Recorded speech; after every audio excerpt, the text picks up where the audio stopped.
The gunshot shattered the Wyoming twilight like breaking glass. Charlotte Hale didn't flinch. She'd learned long ago that fear was a luxury women couldn't afford in her father's house. Judge Edmund Hale lowered his smoking revolver, his eyes cold as tombstones. "You're dead to me," he said, voice flat as the plains stretching beyond his empire. "Gone by sunrise, or I'll have you dragged out."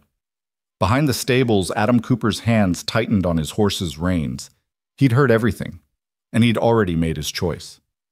Before we begin this tale of forbidden love and desperate flight across the untamed West, I invite you to join me on this journey.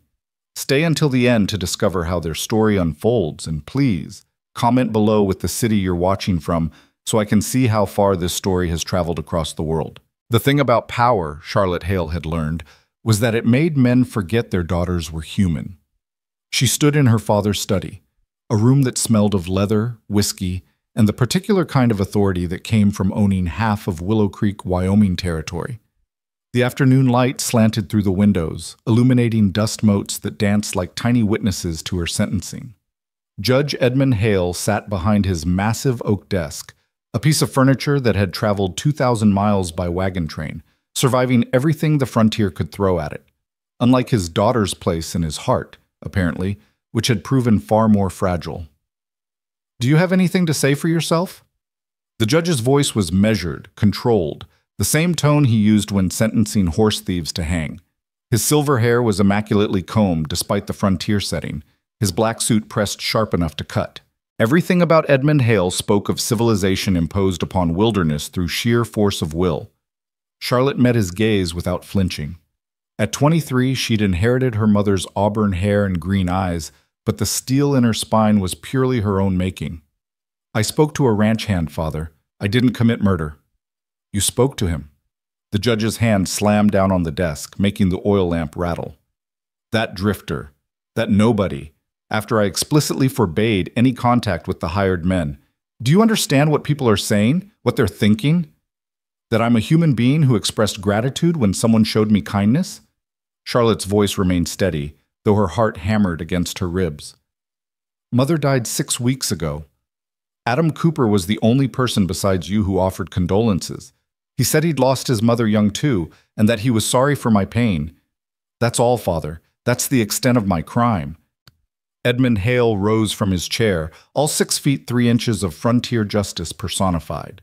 He'd been a lawyer in Boston before the war, had come west with Charlotte's mother in 1858, seeking fortune and finding it in land, cattle, and the kind of influence that came from being the only educated man of law within 200 miles. Willow Creek had grown from a trading post to a proper town largely because Judge Hale had made it so. Writing contracts, settling disputes, occasionally hanging men who couldn't be settled with words. The town respected him. The territory respected him. And Charlotte, his only child, his late wife's mirror image, had just publicly defied the careful social order he'd spent 17 years building. "You don't understand," he said, his voice dropping to something almost like sorrow.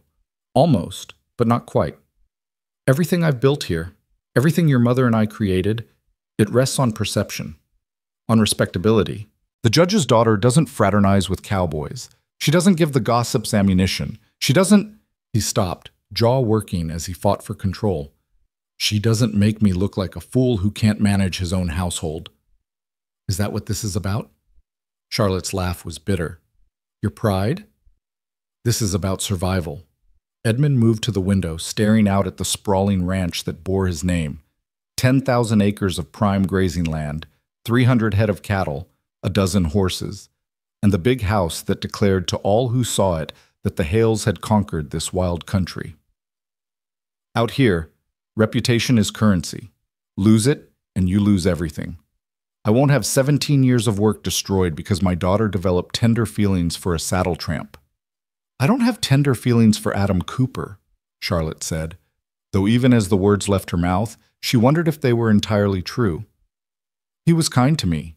In a house suddenly empty of kindness, that mattered." Her father turned, and for just a moment she saw grief flicker across his face. The loss of his wife. The woman who'd softened his harder edges, who'd made the big house feel like a home instead of a monument. Then the shutters came down, and Judge Hale was back, implacable as the mountains. "Pack your things," he said flatly. "You'll leave at first light. I'm sending you to my sister in Philadelphia.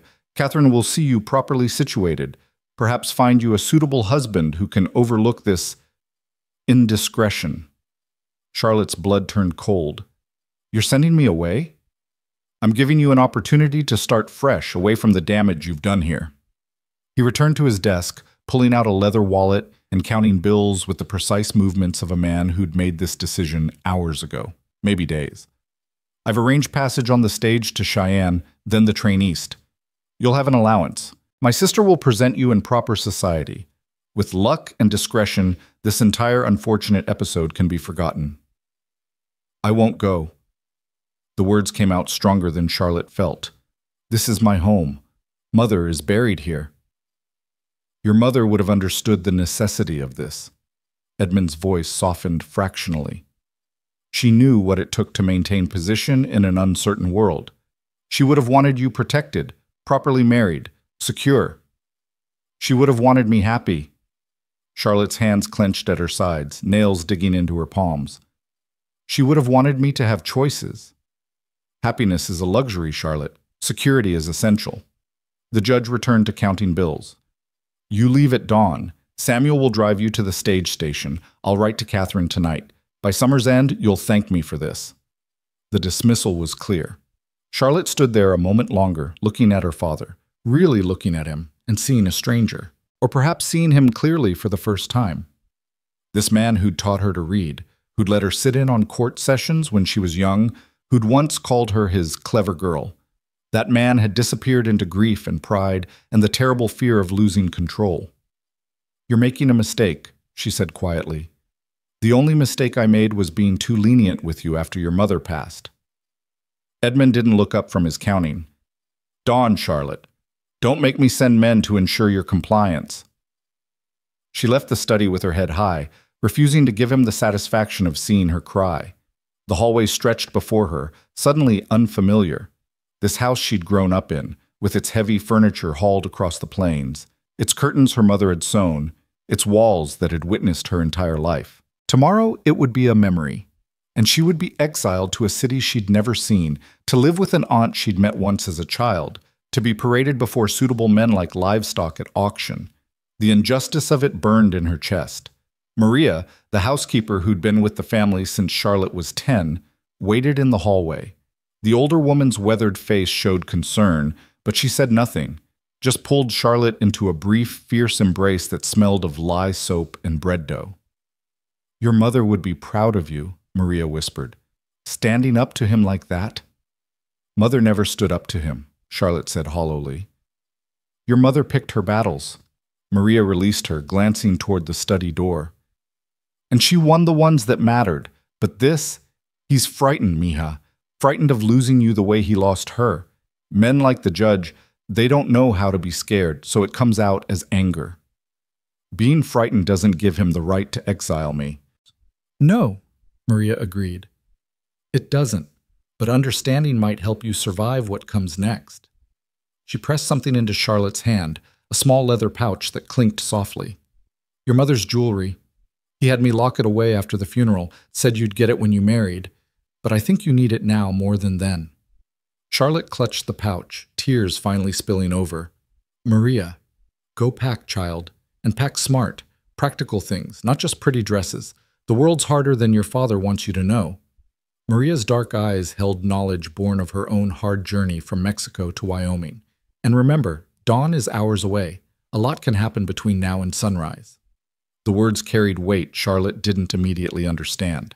She nodded, climbing the stairs to her room in a daze. Behind her, she heard Maria return to the kitchen, humming an old Spanish song about women who chose their own paths. Charlotte's room was exactly as she'd left it that morning, a lifetime ago, before her world had shattered. The bed with its wedding ring quilt her mother had made, the small bookshelf filled with volumes her father had ordered from back east, the window overlooking the ranch yard, where even now she could see men moving between the barn and the bunkhouse, tending to evening chores. One of those men was Adam Cooper. She couldn't see him from this angle, but she knew he was out there. He'd been working the Hale Ranch for 3 months, hired on in April when her father needed extra hands for spring branding. Unlike most drifters, Adam was quiet, competent, and notably literate. Charlotte had seen him reading by lamplight in the barn, actual books rather than dime novels. When she'd asked about it once, he'd smiled and said his mother had been a school teacher before she died, had made sure he valued learning even after he'd been orphaned at 14. That conversation had happened 2 weeks after her mother's funeral, when Charlotte had wandered out to the stables seeking escape from the suffocating grief inside the house. Adam had been mending tack, and his simple, "I'm sorry for your loss, Miss Hale. Losing a mother, there's no preparing for that kind of pain," had cracked something open in her chest. For 10 minutes, they'd talked about loss and memory. He'd shared a story about his mother teaching him to read using grocery circulars. She'd told him about her mother's laugh, how it had filled the house, how the silence now felt like drowning. It had been innocent, natural, human. And Judge Edmund Hale, watching from his study window, had seen not humanity, but threat. The specter of his daughter's reputation being compromised, his carefully constructed world beginning to crumble. Now, as Charlotte pulled her traveling trunk from under the bed, she wondered what Adam had thought when the judge had summoned him that afternoon. Had he known what was coming? The judge had interrogated him in the yard, loud enough that half the ranch hands heard. Charlotte had caught only pieces through her window, accusations of inappropriate contact, demands to know Adam's intentions, threats of being run off the property. Adam's response had been calm, respectful, and utterly devastating in its simplicity. "I spoke to your daughter, sir. I offered condolences. If that's a firing offense, I'll collect my wages and ride out tonight." The judge had let him go. No wages, no reference, just a snarled order to be gone by morning. 2 lives disrupted because Charlotte had dared to acknowledge grief with someone who understood it. She began packing mechanically, chemises, stockings, her 2 good dresses, the serviceable wool skirt and jacket she wore for riding. Her hands moved while her mind raced. Philadelphia. Aunt Catherine, who'd visited once when Charlotte was 12 and had spent the entire week commenting on how rustic everything was, how Charlotte needed to develop proper feminine accomplishments, how it was a shame Edmund had let his daughter grow up so wild. The thought of living under that woman's roof, being molded into something acceptable for Eastern society, made Charlotte's skin crawl. But what choice did she have? Her father controlled everything, her money, her future, her very ability to survive. Without his support, she had nothing. Nowhere to go. No way to earn a living. Women didn't have options, not really. They went where men sent them, married whom men chose, lived lives shaped by masculine decree. Unless, the thought crept in slowly, terrifyingly. Charlotte's hand stilled on the dress she was folding, unless she didn't wait for dawn, unless she refused to be sent away like an inconvenient package, unless she took Maria's words, "Dawn is hours away, a lot can happen," as the permission they were meant to be.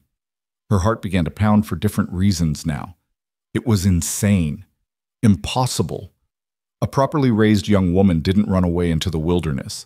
She didn't abandon everything she knew on the basis of principle and wounded pride. She certainly didn't. Charlotte's gaze fell on the window, where dusk was deepening into night. Beyond the glass, lanterns were being lit in the bunkhouse. Men were settling in for the evening. The ranch was winding down, preparing for sleep.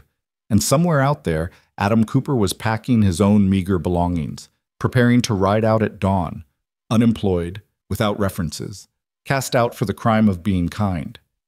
The injustice of it crystallized something in Charlotte's chest. If she was going to be exiled anyway, if her father had already condemned her, why not choose her own exile?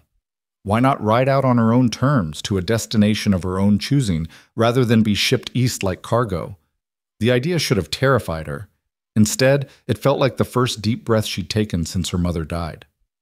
Charlotte abandoned the trunk and moved to her wardrobe, pulling out her riding clothes.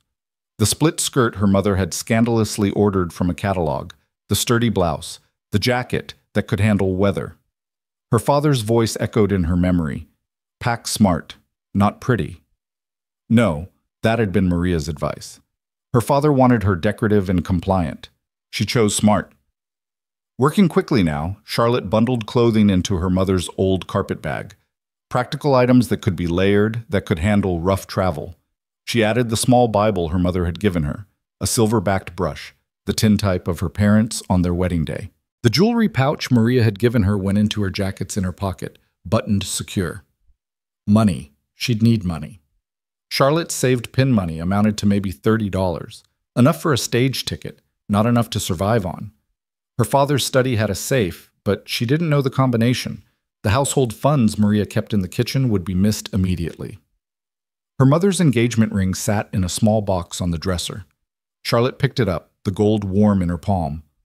Her father had returned it to her after the funeral, saying Charlotte should wear it when she herself became engaged. Looking at it now, she saw not sentiment but currency. Security. Insurance against starvation. "Sorry, Mama," she whispered, slipping it into the jewelry pouch, "but I think you'd understand." The house was quiet as Charlotte changed into her riding clothes, moving carefully to avoid creaking floorboards. Her father would be in his study, working through correspondence and drinking the whiskey that had become his evening companion since his wife's death. Maria would be in the kitchen, preparing tomorrow's bread. The ranch hands would be in the bunkhouse, playing cards or sleeping. No one would notice one woman slipping out to the stables. Charlotte braided her hair in a practical plait, pinned it securely, and settled her flat-brimmed riding hat in place. The face that looked back from the mirror was pale, but determined, her mother's features arranged in an expression of resolve that was entirely Charlotte's own. She'd figure out where to go once she was riding, south maybe, toward Colorado, or west toward California. Anywhere but east, where her father's influence and her aunt's expectations waited to smother her. The carpetbag wasn't heavy, but it represented everything: rebellion, fear, freedom, and foolishness all tangled together. Charlotte took one last look at her room, the girlhood she was leaving behind, and slipped into the hallway. The stairs seemed impossibly loud. Each step creaked a warning. "You'll be caught. You'll be stopped. This is madness." But Charlotte kept moving, heart in her throat, until she reached the main floor. Light showed under her father's study door. She could hear him moving around inside, the clink of glass on wood. Drinking and brooding, probably composing his letter to Aunt Catherine, explaining his wayward daughter's fall from grace. Let him write it. Let him send it to Philadelphia. By the time it arrived, Charlotte would be long gone. The kitchen was dark, Maria having retired to her small room off the back. Charlotte paused, considering leaving a note, but decided against it. The less Maria knew, the less she could be blamed for. Better to let everyone think Charlotte had lost her mind, acted on impulse, left no conspirators behind. The back door opened silently. Maria kept the hinges well oiled. Night air rushed in, cool and sage-scented, carrying the familiar sounds of the ranch settling into darkness. Charlotte stepped out onto the porch, pulling the door shut behind her with exquisite care. Then she was moving across the yard, keeping to shadows, the carpetbag clutched in one hand. The stable loomed ahead, its doors standing open to catch the evening breeze. Inside, horses shifted and nickered softly, drowsy but aware. Charlotte's mare, a sweet-tempered paint named Clementine, was in the third stall. The horse raised her head at Charlotte's approach, ears pricked forward in pleased recognition. "Hey, girl," Charlotte whispered, setting down her bag to stroke the mare's velvety nose. "How do you feel about an adventure?" Clementine snorted softly, as if considering the question. Charlotte was reaching for the saddle when a voice behind her, low and careful, nearly stopped her heart. "Might want to take an extra blanket. Gets cold in the high country this time of year." She spun around, hand flying to her chest. Adam Cooper stood in the stable doorway, silhouetted against the dim light from the bunkhouse beyond. He'd already saddled his own horse, a rangy buckskin gelding, and his bedroll was tied behind the saddle. He wore trail clothes, not work clothes, and his hat was pulled low, shadowing his face. "You—" Charlotte couldn't finish the sentence. Her mind was reeling. Adam stepped into the stable, moving quietly. Up close she could see him better, lean face, dark hair that needed cutting, eyes that were brown in daylight but looked black now in the lamplight. He was maybe 30, weathered by sun and work, with a kind of quiet competence that came from a decade of surviving by his wits. "Saw you leaving the house," he said simply. "Figured you weren't going to wait for dawn in the stage to Cheyenne." Charlotte's mouth went dry. "You're going to tell my father." "No, ma'am, I'm not." Adam glanced toward the house, then back to her. I'm going to ask if you know how to use that. He nodded toward the rifle rack on the stable wall. Yes. My father taught me. Her mind was spinning, trying to understand what was happening. Good. Take one. And ammunition. Adam moved to Clementine's stall, beginning to saddle the mare with practiced efficiency. We've got maybe 3 hours before they realize you're gone. More if we're lucky and your father sleeps heavy. Either way, we want to be well clear of Willow Creek before sunrise. We? Charlotte stared at him. What are you talking about? Adam pulled the saddle girth tight, checked it, then turned to face her fully. His expression was serious, almost grim.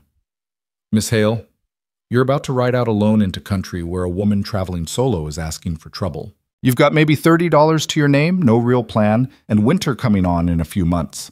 Your father's going to send men after you, probably half the ranch hands plus whoever else he can hire. They'll track you down in a day, maybe 2, and drag you back. So? Charlotte's voice came out sharper than intended, fear making her defensive. Why would you care? My father already fired you. You should be riding in the opposite direction, getting as far from Hale trouble as possible. Something shifted in Adam's expression, a flash of something raw and honest. Because I've drifted for 7 years, Miss Hale. 7 years of working ranches and moving on, never putting down roots, never having a reason to stop. Then your mother died, and you came out to the stable crying so hard you couldn't see, and when I offered you a handkerchief and a kind word, you looked at me like I'd given you gold. He moved closer, his voice dropping. Then this afternoon, your father called me a saddle tramp, threatened to blacklist me from every ranch in Wyoming, and made it clear I was trash for daring to speak to his daughter. And I realized I've spent 7 years being no one, going nowhere. But if I ride out tonight with you, if I help you get somewhere safe, then maybe those 7 years were just waiting for a reason to matter. Charlotte couldn't breathe. The stable felt too small, the air too thick. You don't know me. You don't owe me anything.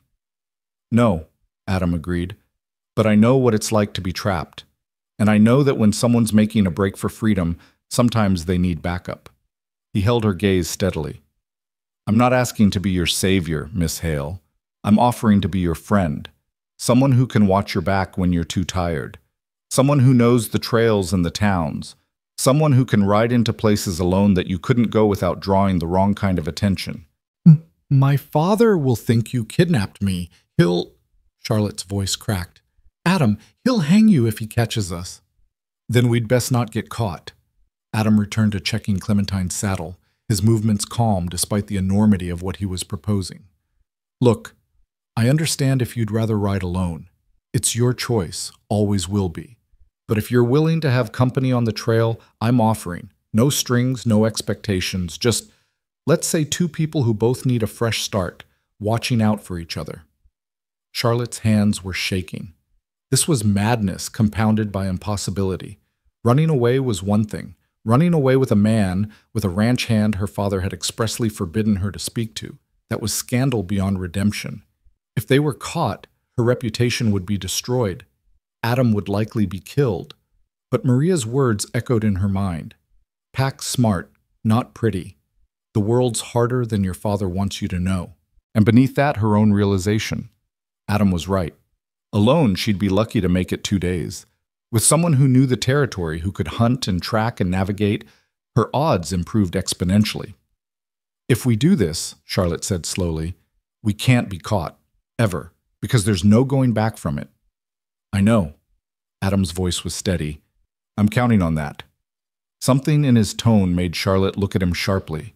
She saw it then, the same thing she felt.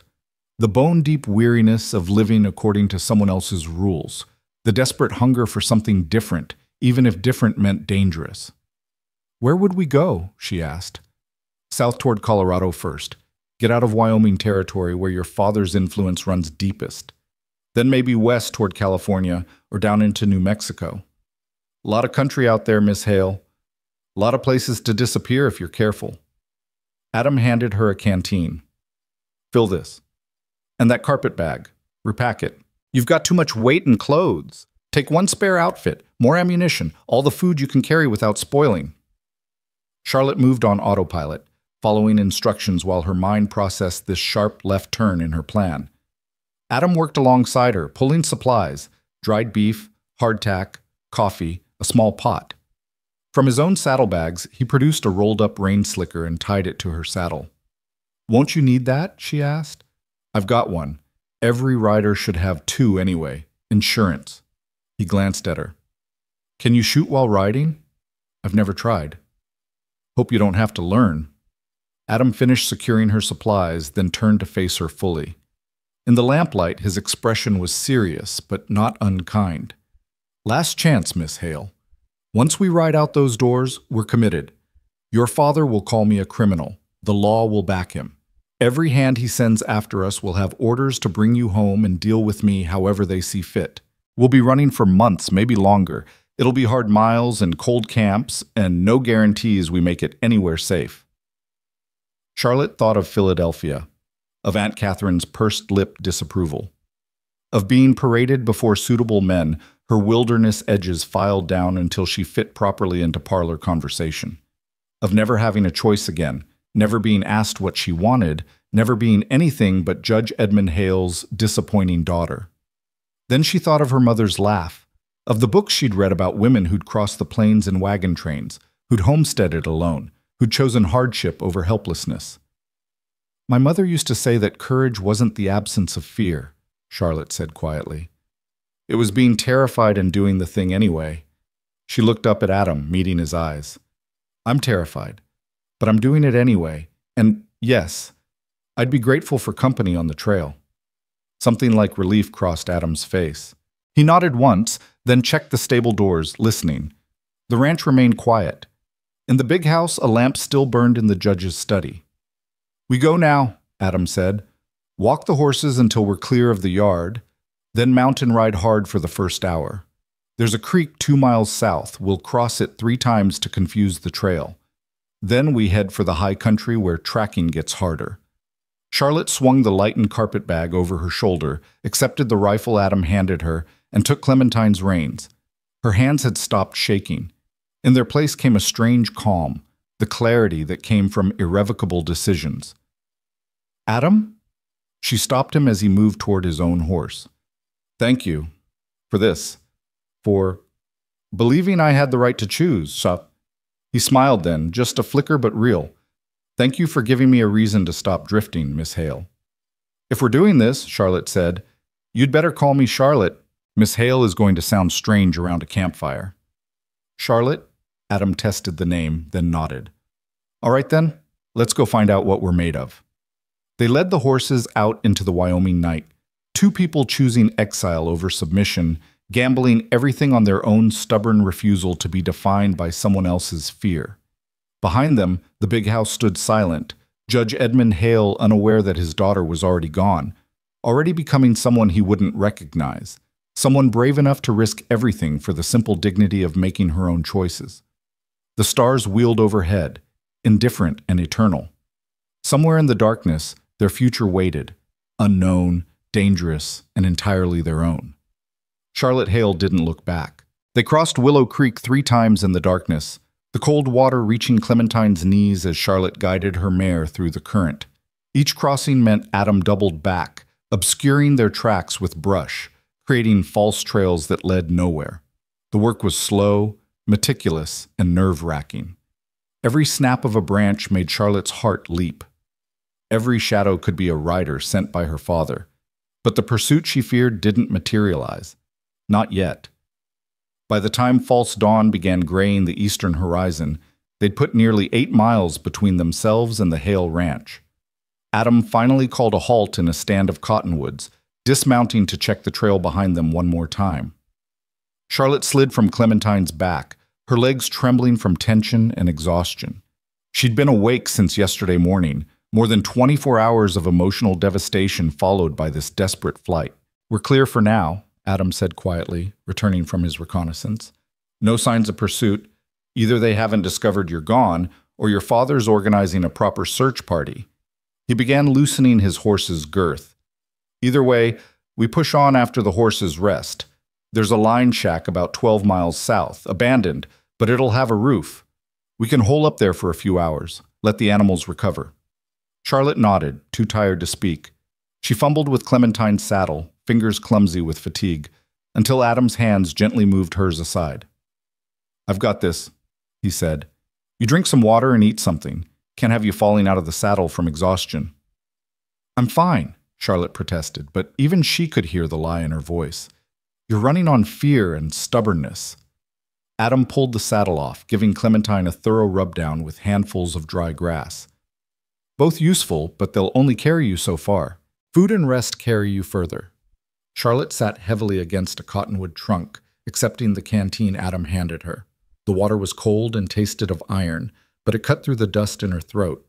From her saddlebag, Adam produced a piece of hardtack and some dried beef, setting them in her lap like offerings. "Not exactly a hotel breakfast," he said, with a hint of apology. "It's perfect." Charlotte bit into the hardtack, wincing at its tooth-breaking hardness. Around the mouthful, she asked, "How far behind do you think they'll be?" Adam settled across from her, chewing his own rations thoughtfully. "Depends on when they discovered you missing. If your father checked on you before bed, they could be hours behind. If he waited until morning, we've got until maybe 7 or 8 before the alarm goes up." He glanced at the brightening sky. "It's about 5 now. I'd say we have 2, maybe 3 hours before riders leave Willow Creek. And then? Then we stay ahead of them." Adam's voice was matter-of-fact, but Charlotte heard the steel underneath. "Your father will send men who know the country. They'll ride hard and they'll be motivated both by loyalty to the judge and by that $500 reward he'll likely post." Charlotte's hand stilled on her food. $500? That's what I'd offer if I were him. Enough to make every drifter and ranch hand within 50 miles start looking. They'll call me a kidnapper, you a victim. Makes it easier for them, morally speaking, when they come hunting. Adam met her eyes. "You need to understand, Charlotte, from here on out, we're the villains in their story. Your father will paint himself as the desperate parent, me as the criminal who took advantage. Truth won't matter. Only the version that lets everyone sleep at night." The words settled like stones in Charlotte's stomach. She'd known this intellectually, but hearing it stated so baldly made it real in a way it hadn't been before. "Do you regret it?" she asked quietly. "Coming with me?" Adam was quiet for a long moment, finishing his hardtack before answering. When he did, his voice was thoughtful rather than certain. "I regret that it came to this. That your father couldn't see his daughter as a person rather than a possession.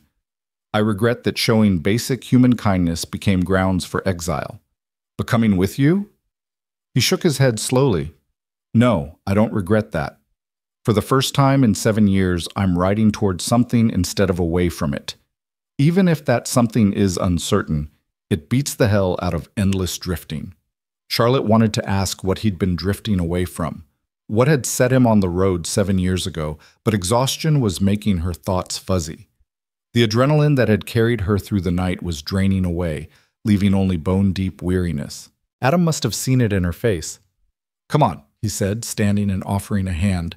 "Let's get to that line shack. You can sleep while I keep watch. Then we'll switch." The 12 miles to the abandoned cabin felt like 100. Charlotte swayed in the saddle, jerking awake every time she started to slide sideways. The sun climbed higher, turning the cool morning into a warm day that made sweat run down her back beneath her jacket.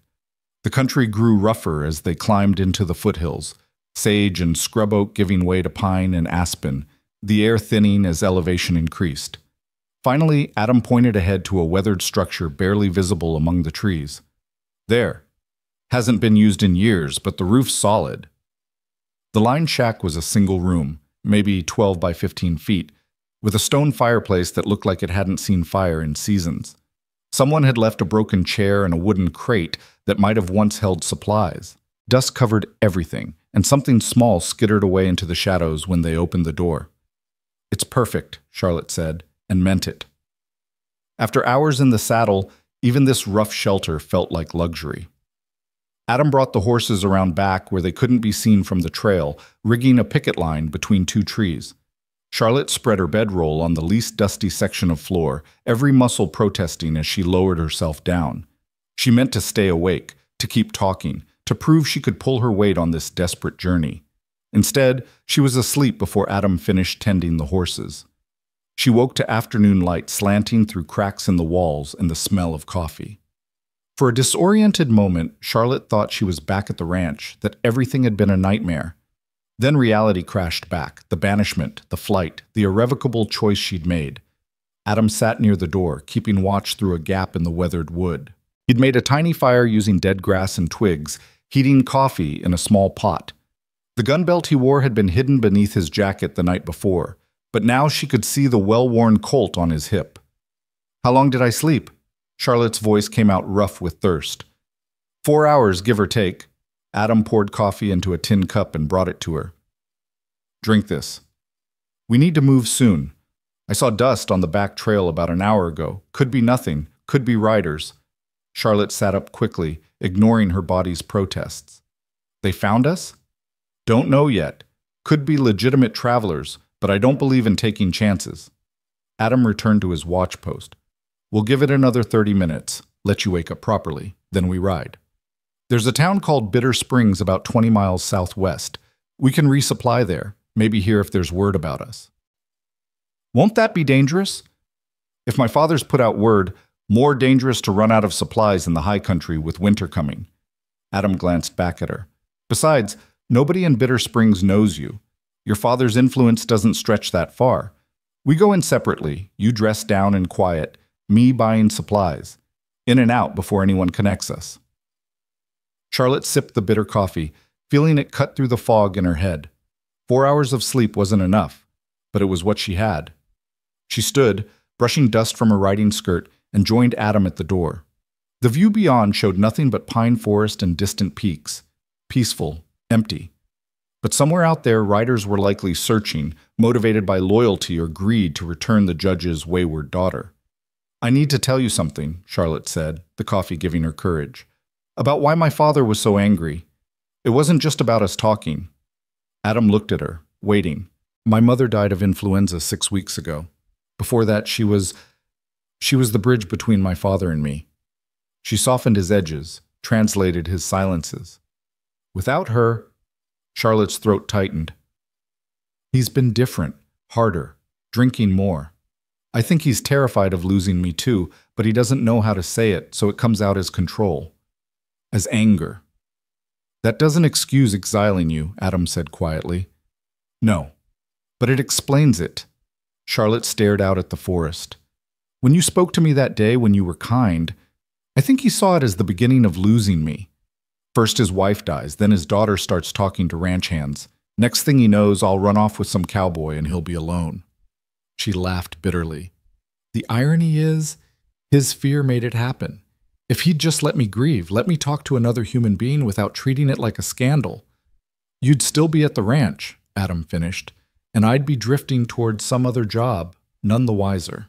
"Do you think that would have been better?" Adam considered this, his profile serious against the light.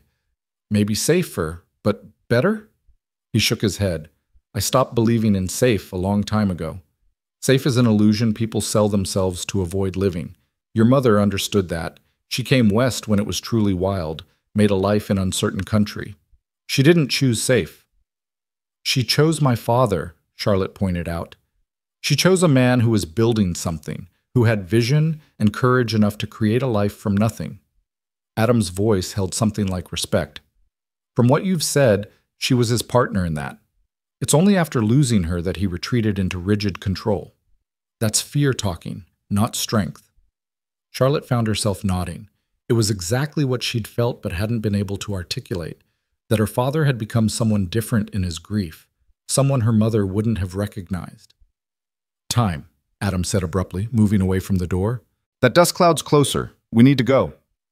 They moved quickly, saddling horses and erasing signs of their presence. Adam kicked dirt over the small fire, scattered the ashes.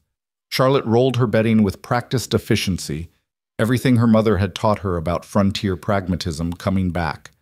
Within 10 minutes, they were mounted and moving deeper into the forest, following a game trail that wound upward into rougher country. Behind them, the line shack stood empty again, keeping whatever secrets the walls had witnessed. The afternoon stretched into evening as they climbed higher. The temperature dropped as elevation increased, and Charlotte was grateful for the jacket she'd chosen. They spoke little, conserving energy for the trail, but the silence between them wasn't uncomfortable. It was the silence of two people focused on the same goal, partners in escape rather than strangers forced together.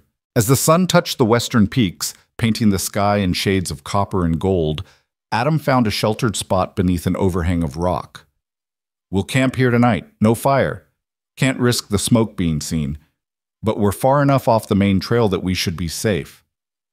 Charlotte dismounted stiffly, every muscle protesting 2 days in the saddle. Adam moved through the camp setup with economical efficiency. Horses picketed and rubbed down, bedrolls spread, supplies inventoried. Charlotte helped where she could, but mostly she watched, learning the rhythms of trail life. "You've done this a lot," she observed as Adam checked the loads in both his rifle and pistol. 7 years of it teaches you efficiency. He set the guns within easy reach. "Every camp is potentially your last if you're careless. Check your weapons, check your animals, check your surroundings. Then maybe you get to relax."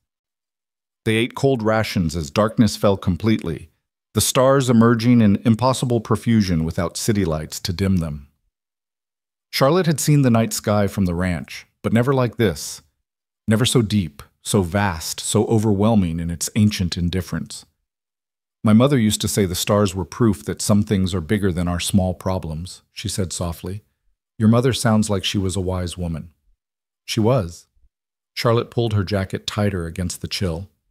She never complained about leaving Boston, about coming west. She said she'd rather live 1 year fully than 50 safely. My father loved that about her, until she died, and then I think he realized the cost of that philosophy. Adam was quiet for a long moment. Then carefully, he said, "Can I ask you something?" "Yes." "When you walked out of that house last night, were you running from your father or toward something?" Charlotte considered this, surprised by the question's insight. "Both," she said finally. "I was running from exile, from being shipped east and married off to some man who'd see me as a prize or a burden. But I was also running toward," she struggled for words, "toward the person my mother raised me to be, the one who could think and choose and live fully. My father wanted to make me smaller, safer, more controllable. I was running toward being larger than that. And now," Adam's voice was gentle, "now that we're out here, now that you've chosen this, any regrets?" Charlotte looked at him across the small space between their bedrolls.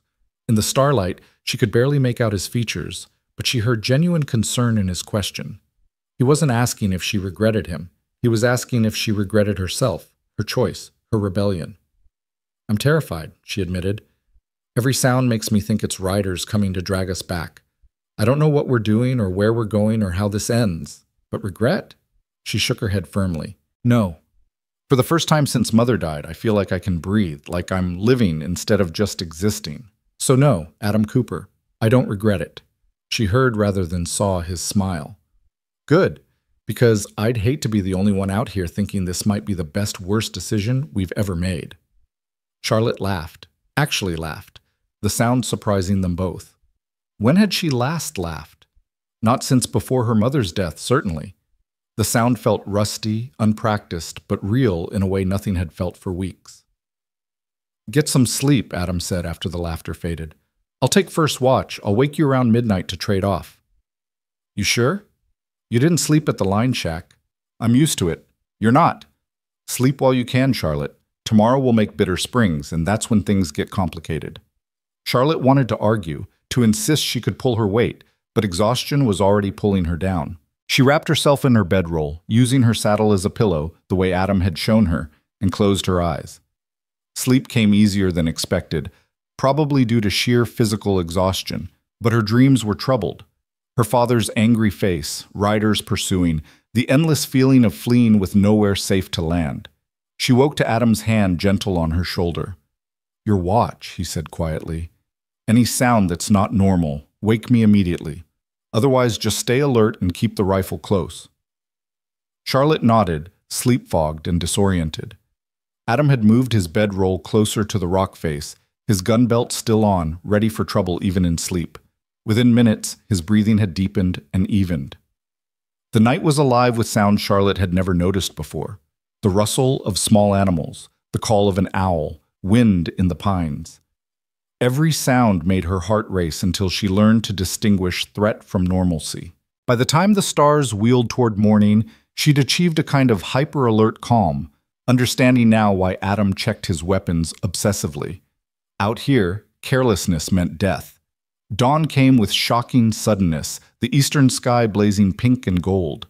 Charlotte watched it, thinking about her father waking in the big house to find her gone, his rage and fear when he discovered both his daughter and the ranch hand missing. She wondered if Maria had been questioned, if her father had torn apart her room looking for clues, if he'd already sent riders fanning out across Wyoming territory. Adam stirred as full light hit their camp. He woke instantly, completely, the way soldiers and scouts did. No gradual return to consciousness, just immediate alertness. Anything? Quiet all night, Charlotte reported. Good. Adam stood, rolling his bedroll with practiced efficiency. We'll eat in the saddle. I want to make Bitter Springs by noon, resupply, and be gone before word of us spreads. They were riding within 20 minutes, heading southwest through country that grew increasingly rugged. The trail wound through pine forests and across meadows already browning with the approach of autumn. They saw deer, once a black bear that watched them from a distance, and twice the smoke of distant campfires that might have been trappers or might have been searchers. Adam gave all signs of human presence a wide berth. Around mid-morning, they paused to water the horses at a stream. Charlotte knelt beside Clementine, splashing cold water on her face, when Adam suddenly went still. Riders, he said quietly. Behind us. Maybe a mile back. Charlotte's heart seized. Are they? Can't tell yet. Could be travelers. Could be your father's men. Adam's hand rested on his gun. Mount up. We'll take the ridge trail, harder going, but we'll be able to see if they're following. They climbed quickly, the horses laboring on the steep incline. At the top, Adam dismounted and bellied up to the ridge line, studying their back trail. Charlotte joined him, peering down at the valley below. 3 riders, moving purposefully along the trail they'd just left. Even at this distance, Charlotte could see they were scanning the ground, looking for sign. They're tracking us, she breathed. Maybe. Or tracking someone. Adam's voice was tight. Either way, we can't assume friendly. We'll parallel this ridge for a few miles, then drop back down near Bitter Springs. With luck, they'll lose the trail in the rocky ground. And without luck? Adam didn't answer, which was answer enough. They rode hard along the ridge, terrain forcing them to slow where rock gave way to loose scree. Charlotte's hands ached from gripping the reins, her body protesting the punishing pace. But fear drove them forward, fear and the knowledge that being caught meant the end of everything. By the time they descended toward Bitter Springs, the town visible as a cluster of buildings in a valley below, Charlotte was shaking with exhaustion and tension. Adam called a halt in a stand of aspen just outside town. Listen carefully, he said, his voice all business. We go in separately. You wait here 10 minutes after I leave, then ride in slow, head down, looking for the general store. Buy whatever food you can carry, jerky, hardtack, coffee, beans. Nothing that requires extensive cooking. Pay cash, don't linger, don't talk to anyone more than absolutely necessary. Where will you be? Getting grain for the horses and hearing the local gossip. I'll mention casually that I'm heading north toward Montana. Throw off anyone asking questions. We'll meet at the old oak on the south end of town. You'll see it when you ride through. Big tree, impossible to miss. If I'm not there within 30 minutes of you arriving, ride south without me. Don't wait, don't look for me. Just go. Charlotte's stomach clenched. Adam, if something goes wrong, one of us free is better than both of us caught. His eyes were serious, almost fierce. Promise me, Charlotte. Promise if I'm not there, you ride. I promise, she whispered, the words ash in her mouth. Adam nodded, then did something unexpected. He reached out and squeezed her hand briefly, warmly. We'll be fine. This is just insurance. I'll see you at the oak in an hour. Then he was mounting his buckskin and riding down toward town, leaving Charlotte alone with her fear and her mare, and 10 minutes that felt like hours. She counted the minutes obsessively, watching the sun's progress across the sky. When 10 minutes had elapsed, she nudged Clementine forward, keeping her head down and her hat brim low. Bitter Springs was larger than she'd expected, maybe 200 souls with a main street that boasted a hotel, saloon, general store, and livery. People moved about their business, paying her little attention. Just another traveler passing through, nothing remarkable. The general store was dim after the bright sunlight, smelling of flour and leather and pickle brine. An older woman behind the counter looked up as Charlotte entered. "Help you, miss?" "Traveling supplies," Charlotte said quietly, keeping her voice neutral. "Dried goods? Coffee." The woman nodded, beginning to pull items from shelves. "Going far?" "Just passing through." "Weather's turning. Want to be settled before snow flies." The woman's voice was conversational, but not prying. "That'll be $3.20. Charlotte paid from her dwindling cash, accepted the wrapped parcel, and turned to leave, and walked directly into a man entering the store. "Pardon me, miss," he said, tipping his hat. Then his eyes widened fractionally. "Say, you wouldn't happen to be—" Charlotte didn't wait to hear the rest. She pushed past him and into the street, heart hammering, her purchased supplies clutched to her chest. Behind her, she heard the man call out, "Wait!" She didn't wait. Clementine was tied at the hitching post where she'd left her. Charlotte grabbed the reins, somehow mounted while clutching her parcel, and turned the mare south. People were staring now, confused by her panic. Someone shouted something she didn't catch. The oak. Find the oak. There, massive and ancient, its branches spreading over what looked like a defunct well. Charlotte rode for it like salvation, scanning desperately for Adam's buckskin. Nothing. Empty. He wasn't there. Charlotte's breath came in gasps. Behind her, she heard raised voices from the town. 30 minutes, he'd said. Wait 30 minutes. But how long had it been? Time had become elastic, unmeasurable. She forced herself to count, to breathe. 1 minute, 2. Her hand shook so badly she could barely hold the reins. At minute 5, she heard hoofbeats, but it wasn't Adam. It was 2 riders emerging from town, riding purposefully in her direction. Terror spiked through her veins. Where was Adam? Had he been caught? Was she about to be dragged back to her father's justice? The riders were 100 yards away, 75, 50. And then, miracle. Adam burst from a side street, his buckskin running flat out. He saw Charlotte under the oak, saw the riders bearing down, and made a split-second decision. "Ride right!" he shouted. "South! Now!" Charlotte kicked Clementine into a gallop, the mare responding instantly. Behind her, Adam was shouting something at the riders, his voice carrying authority and anger. She heard gunshots, warning shots, fired into the air, and then Adam was beside her, his horse matching Clementine's pace. "Don't stop!" he yelled over the thunder of hooves. "Not for anything!" They ran. 2 horses, 2 riders, 2 people whose freedom depended on speed and luck. The edge of town blurred past, then they were in open country again, the ground rising toward distant hills. Charlotte risked a glance back. The riders had stopped at the town edge, apparently unwilling to pursue further. But even as relief flooded through her, she saw something that made her blood run cold. More riders, a dozen at least, emerging from another direction, moving purposefully. Hunting. "Adam!" She pointed. He saw them, his jaw tightening. "I know. We've got maybe 30 minutes before they organize properly. There's a canyon ahead, lots of places to hide. We'll go to ground and wait them out." "What happened in town?" "Later," Adam said grimly. "Right now, just ride." So Charlotte rode, her beautiful dream of escape becoming the nightmare of pursuit, her father's long reach extending farther than she'd dared imagine. Behind them, the hunters closed in.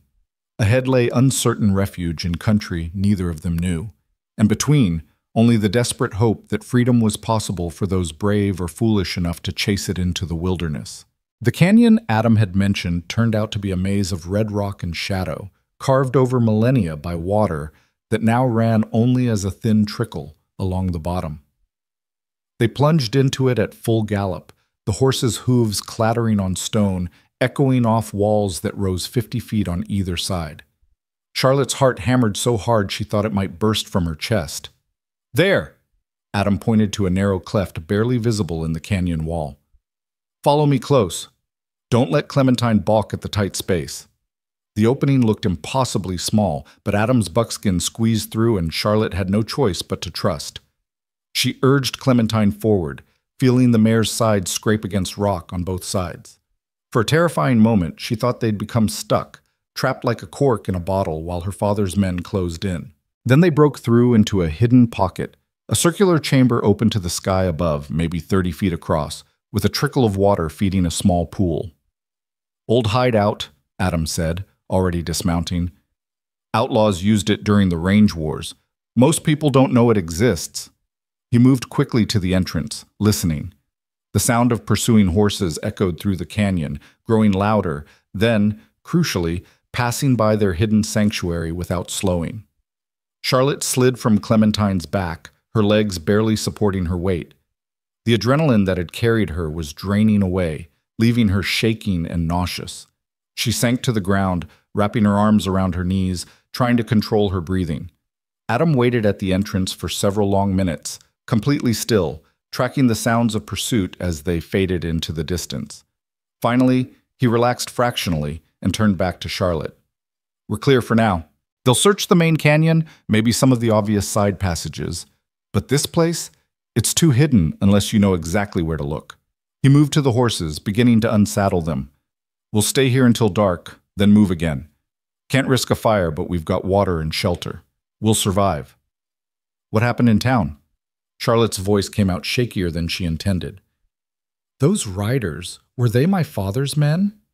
Adam's jaw tightened. "Some of them. The rest were locals who'd seen the bounty poster. Your father didn't waste time, must have sent riders to every town within 50 miles the moment he discovered you gone. The poster calls you a kidnap victim, and me a dangerous drifter with a price of $500 on my head. Dead or alive." He said the last part with bitter humor. "Your father's thorough, I'll give him that." Charlotte felt sick.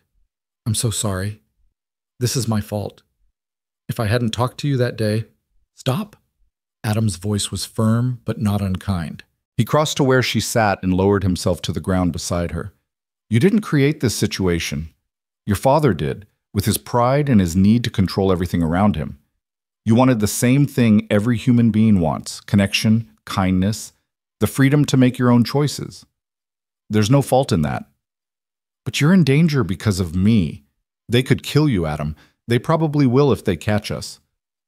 "They could try."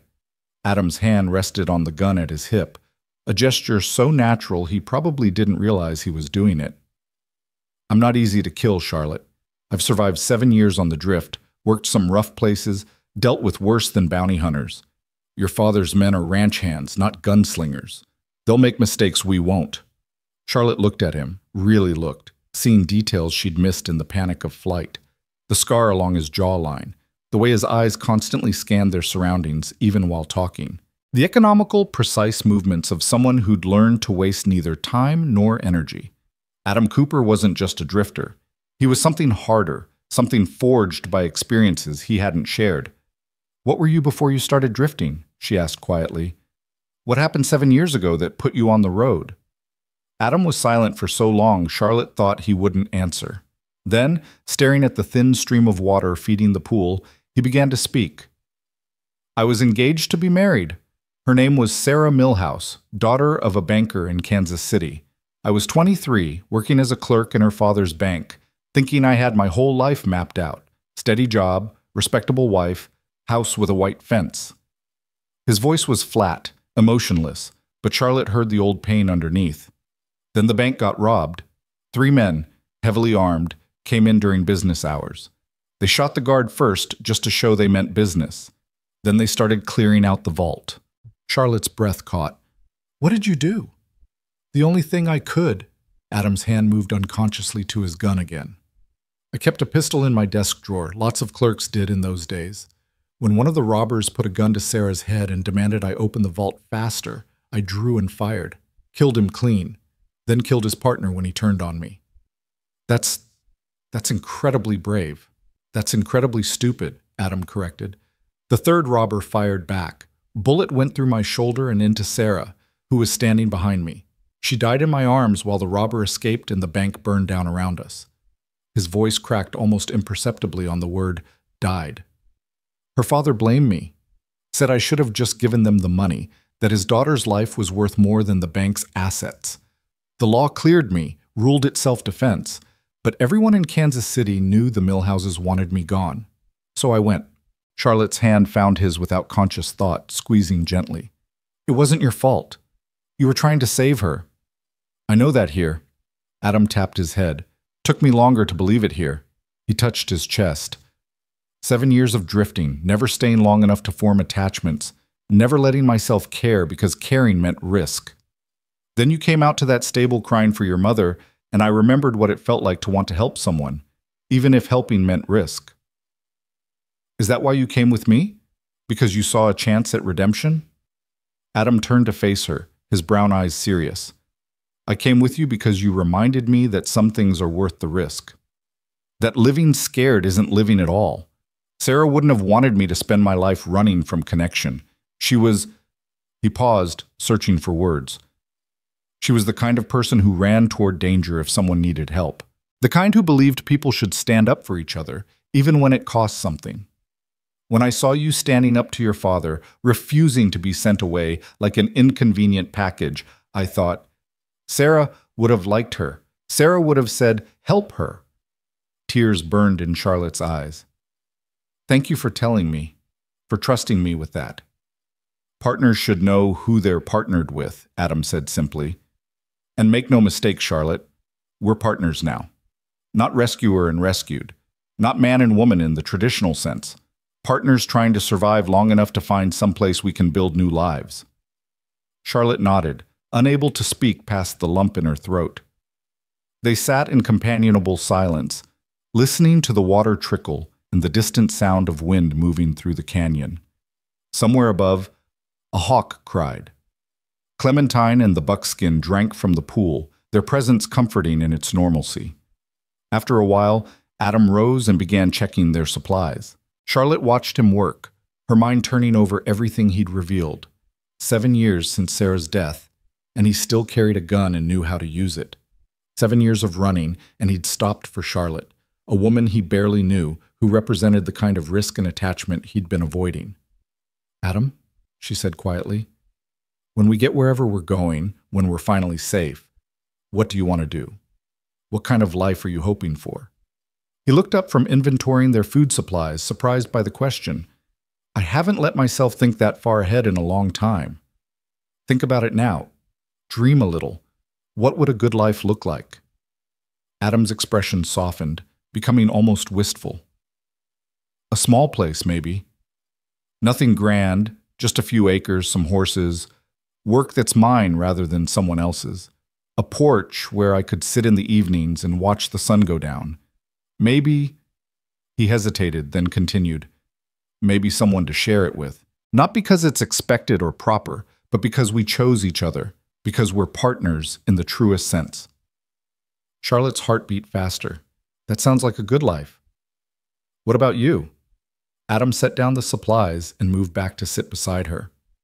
What's Charlotte Hale's dream when she's not running from her father? Charlotte thought about it, really thought. Not the vague future she'd imagined while trapped in her father's house, but the specific, tangible life she wanted now that freedom was more than an abstract concept. Books, she said finally. A house full of books where I could read whenever I wanted without someone telling me I should be doing something more useful. I'd want to write too. Maybe keep journals, maybe try my hand at stories. My mother loved stories. She smiled at the memory. She'd make them up while we did chores, turning ordinary tasks into adventures. I'd want to do that, to honor her that way. Anything else? Choices. Charlotte's voice grew stronger. I want to make 100 small choices every day. What to wear, what to eat, where to go, who to talk to. I want choices to be so commonplace they become boring. And I want... She paused, surprising herself with the next words. I want to never be alone in the way my father was alone after Mother died. I want partnership, friendship, love maybe, if I'm lucky enough to find it. They looked at each other in the dimness of their stone sanctuary. Two people who'd fled everything they knew, who were wanted fugitives with uncertain futures. But in that moment, Charlotte saw something shift in Adam's expression. A recognition, a possibility, an acknowledgement of something growing between them that was more than convenience or circumstance. Charlotte, he began, then stopped as Clementine suddenly raised her head, ears pricked forward, alert. Adam was on his feet instantly, moving silently to the narrow entrance. Charlotte followed, her heart resuming its fearful pounding. Had they been found? Had their sanctuary been discovered? Voices echoed in the canyon outside, growing closer. Male voices, arguing. Telling you, they couldn't have gone far. Horses were already tired when we spotted them. Then where are they? We've searched every damn side canyon for 2 miles. Maybe they kept going, pushed through to the other side. Or maybe they're holed up somewhere we haven't looked yet. That reward's $500, Jim. $500. For that kind of money, I'll search every crack in this rock. Adam's hand was on his gun, his body tense as a coiled spring. Charlotte could barely breathe. The voices were so close, just beyond their hidden entrance, maybe 20 feet away. This is crazy, another voice said. Judge Hale's daughter? Running off with some cowboy? Doesn't make sense. Makes perfect sense if you ask me. The first voice was cynical, knowing. Rich girl, strict father, handsome drifter who pays her attention, oldest story in the world. My bet is she went willingly, and the judge is too proud to admit his daughter chose a nobody over his plans for her. Charlotte felt Adam tense beside her, anger radiating off him like heat. But he remained silent, utterly still. Either way, we bring her back and collect that reward. Dead or alive on the cowboy, remember? Judge said he didn't care which. The voices began to fade, the men moving deeper into the canyon. Adam waited a full 5 minutes after silence returned before releasing his breath in a long, controlled exhale. We can't stay here, Charlotte whispered. If they search this thoroughly again. They won't, Adam's voice was certain. By the time they circle back, we'll be gone. But you're right, we can't stay. We need to put serious distance between us and your father's reach. He moved to the horses, beginning to prepare them for travel. We'll wait until full dark, then move. Head higher into the mountains where tracking is harder. There are mining camps up there, places where people don't ask questions and bounty posters don't reach as quickly. How do you know about mining camps? Adam's smile was grim. 7 years of drifting teaches you where the forgotten places are, where people go when they don't want to be found. They spent the remaining daylight hours dozing fitfully, taking turns keeping watch. Charlotte found herself studying Adam while he slept, the way even in sleep he remained alert, his hand near his weapon. This man who'd killed to protect someone he loved, who'd spent 7 years punishing himself for a tragedy that wasn't his fault, who'd finally chosen to stop running and instead run toward something, toward her. The realization settled in her chest, warm and terrifying.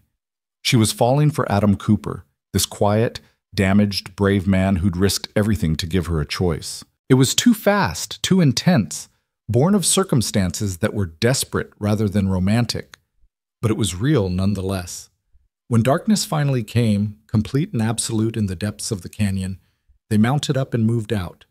Adam led them through the maze of stone in near total blackness, navigating by memory and feel and some instinct Charlotte couldn't name.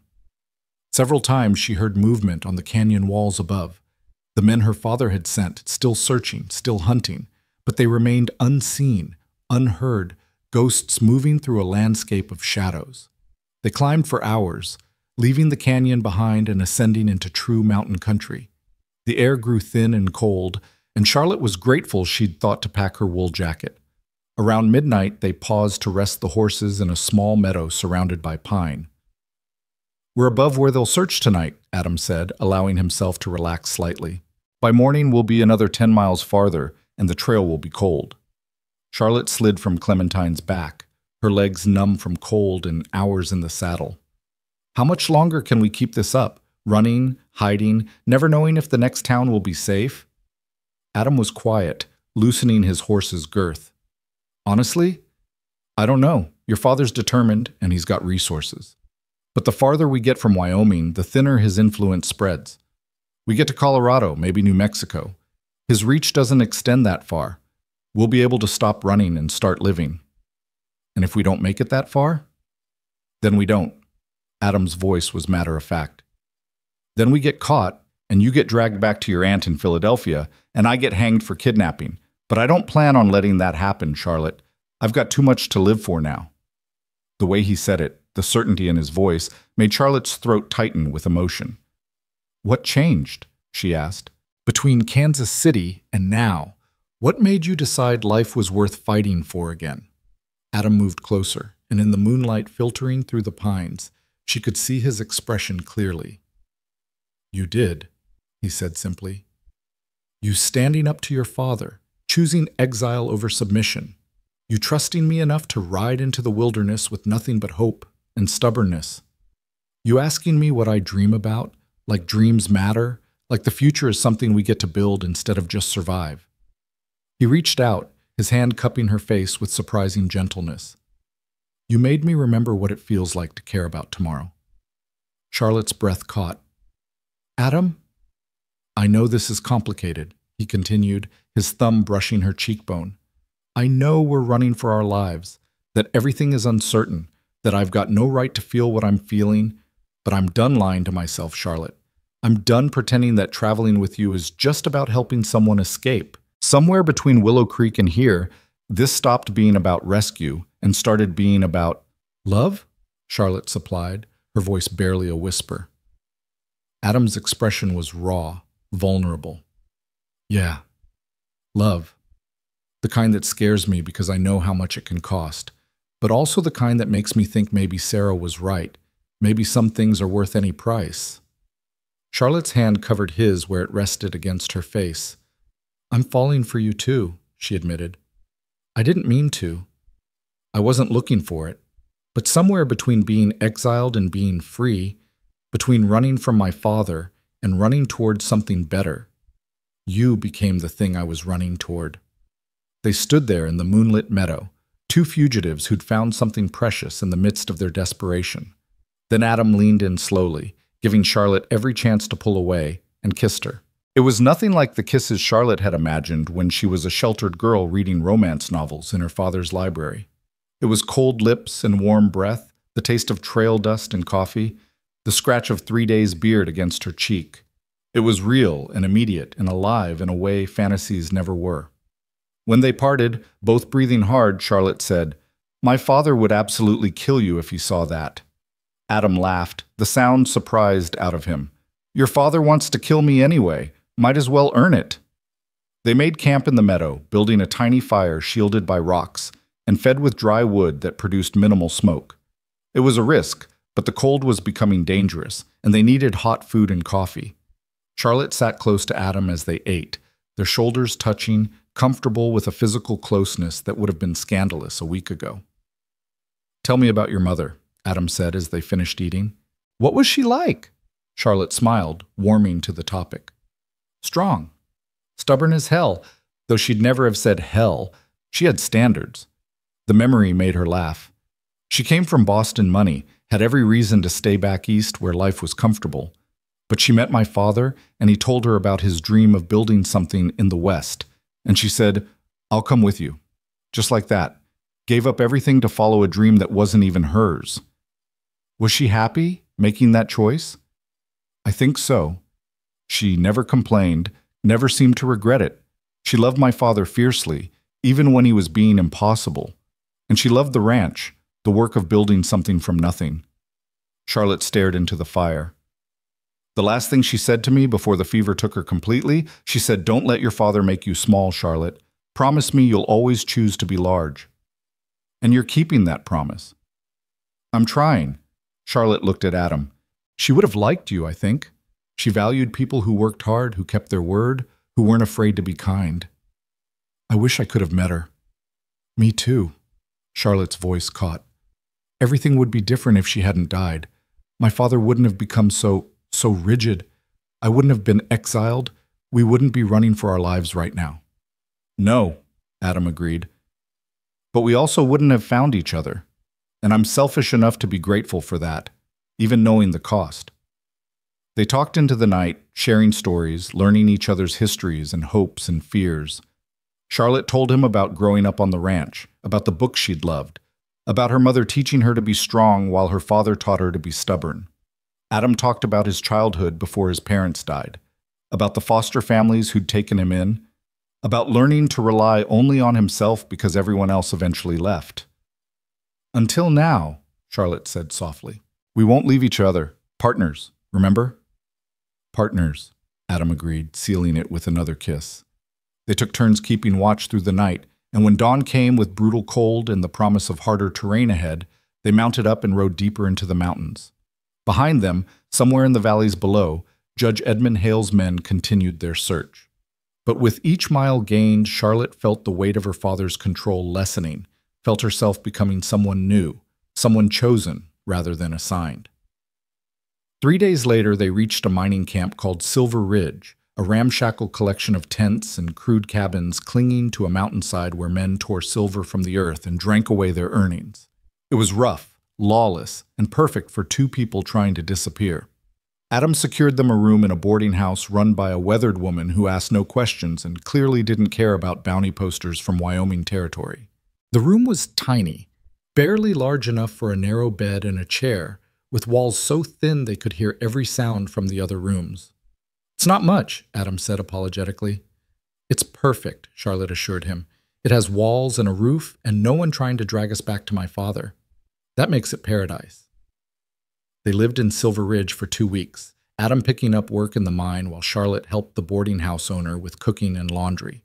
It was hard, honest work that left them both exhausted by evening, but there was freedom in it, the freedom of being anonymous, of building something together, of making choices about their own lives. But paradise, Charlotte learned, was always temporary. She was coming back from the general store one afternoon when she saw him, a rider pausing at the edge of town, showing something to the saloon keeper. Even from a distance, Charlotte recognized the piece of paper, a bounty poster. Her blood turned to ice. She ducked into an alley, watching as the rider moved through town, showing the poster to anyone who'd look. Most people shook their heads, disinterested, but a few looked thoughtful, studied the paper more carefully. It was only a matter of time before someone made the connection. Charlotte ran for the boarding house, taking the stairs 2 at a time. Adam was in their room, washing up after his shift in the mine, and he took one look at her face and reached for his gun. "They're here," Charlotte gasped. "A rider with posters. We have to go. Now." Adam didn't waste time with questions. Within 5 minutes, they'd gathered their few possessions, settled accounts with the landlady, and were headed for the livery where their horses were stabled.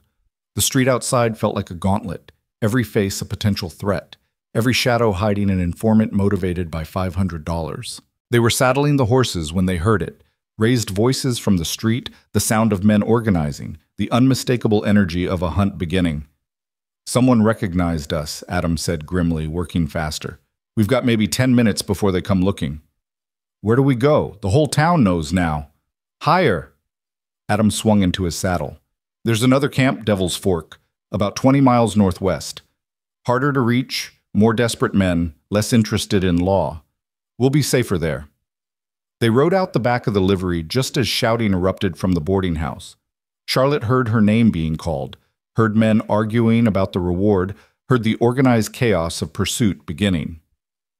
And then they were running again, climbing higher into mountains that had begun to dust themselves with early snow, fleeing toward an uncertain sanctuary, gambling everything on Adam's knowledge of the forgotten places where people went to be lost. The sun was setting, painting the peaks in shades of blood and gold, as they climbed toward Devil's Fork. Behind them, Silver Ridge buzzed with the news of Judge Hale's runaway daughter and her kidnapper. Ahead lay only the cold promise of mountains and the desperate hope that somewhere, somehow, they'd find a place where they could finally stop running. Charlotte looked at Adam, his profile stern and beautiful against the dying light, and thought, whatever comes, at least we chose this together. It was all the certainty she had, and somehow it was enough. Devil's Fork turned out to be less a town and more a collection of desperate men clinging to a mountainside like lichen on rock. They arrived after midnight, the horses stumbling with exhaustion, frost already forming on their manes. The few buildings that existed were dark except for a saloon that glowed with lamplight and echoed with rough laughter. Adam dismounted, swaying slightly. They'd been riding for nearly 8 hours straight, climbing trails that were barely more than animal paths, pushing through cold that turned their breath to ice crystals. Charlotte's hands were so numb she couldn't feel the reins anymore. "Wait here," Adam said, his voice hoarse from cold and thirst. "Let me see if there's anywhere we can shelter." He disappeared into the saloon, leaving Charlotte alone with the horses in darkness so complete she couldn't see her own hands. She pressed close to Clementine, stealing warmth from the mare's body, listening to sounds drifting from inside. Men's voices, the clink of bottles, someone playing a badly tuned piano. When Adam emerged 15 minutes later, he wasn't alone. A woman followed him, wrapped in a fur coat that had seen better days, her face weathered but still handsome in the lamplight spilling from the door. "This is Delilah," Adam said. "She runs the boarding operation such as it is. Delilah, this is my wife, Charlotte." Charlotte's heart skipped at the word wife, but she had enough presence of mind to play along. "Pleased to meet you, ma'am." Delilah looked them over with shrewd eyes that had clearly seen everything twice.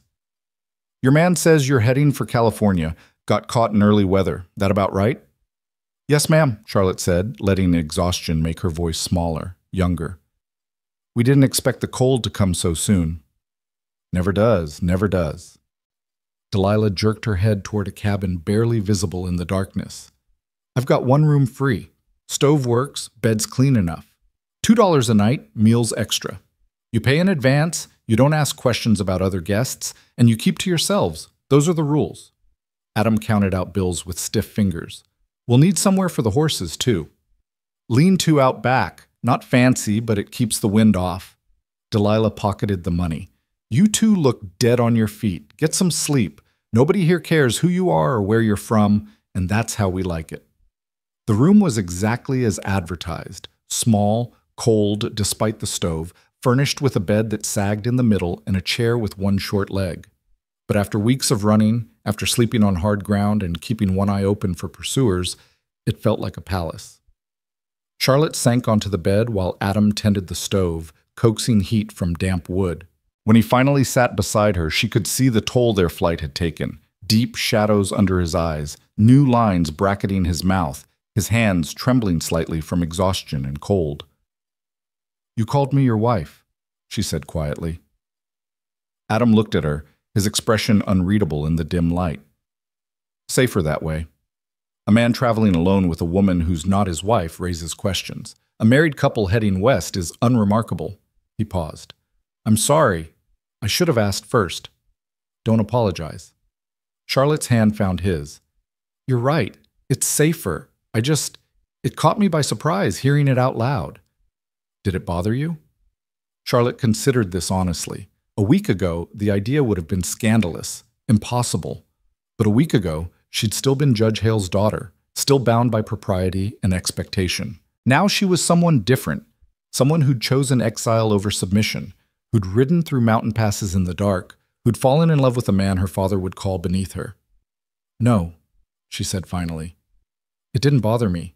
It felt right somehow, like something true, even though it's technically a lie." Adam's hand tightened on hers. "Charlotte." Whatever he'd been about to say was interrupted by shouting from outside, followed by gunshots. They both froze, Adam's free hand going immediately to his weapon. More shouting, then laughter. The sounds of men drunk and restless with nothing to do but cause trouble. "Welcome to Devil's Fork," Adam said grimly. "This place, it's the end of the line for people running from something. Law doesn't reach this high, and the men here like it that way." He stood, checking the door's flimsy lock. "We'll stay a few days, rest the horses, figure out our next move. But we can't settle here, Charlotte. This isn't a place for building a life, it's a place for hiding until you can find somewhere better. Do you think my father's men will find us here? Eventually, maybe, but it'll take time. Devil's Fork isn't on most maps, and the people here won't cooperate with outsiders asking questions." Adam returned to the bed, pulling off his boots with visible effort. "We're safe enough for now. Get some sleep. Tomorrow we'll figure out what comes next." Charlotte lay down fully clothed, too tired to undress, too cold to consider it anyway. Adam stretched out beside her, the bed so narrow they had no choice but to press close. It should have felt awkward, inappropriate, scandalous. Instead, it felt necessary. Two people sharing warmth and safety in a world determined to separate them. She was asleep within minutes, dreamless and deep.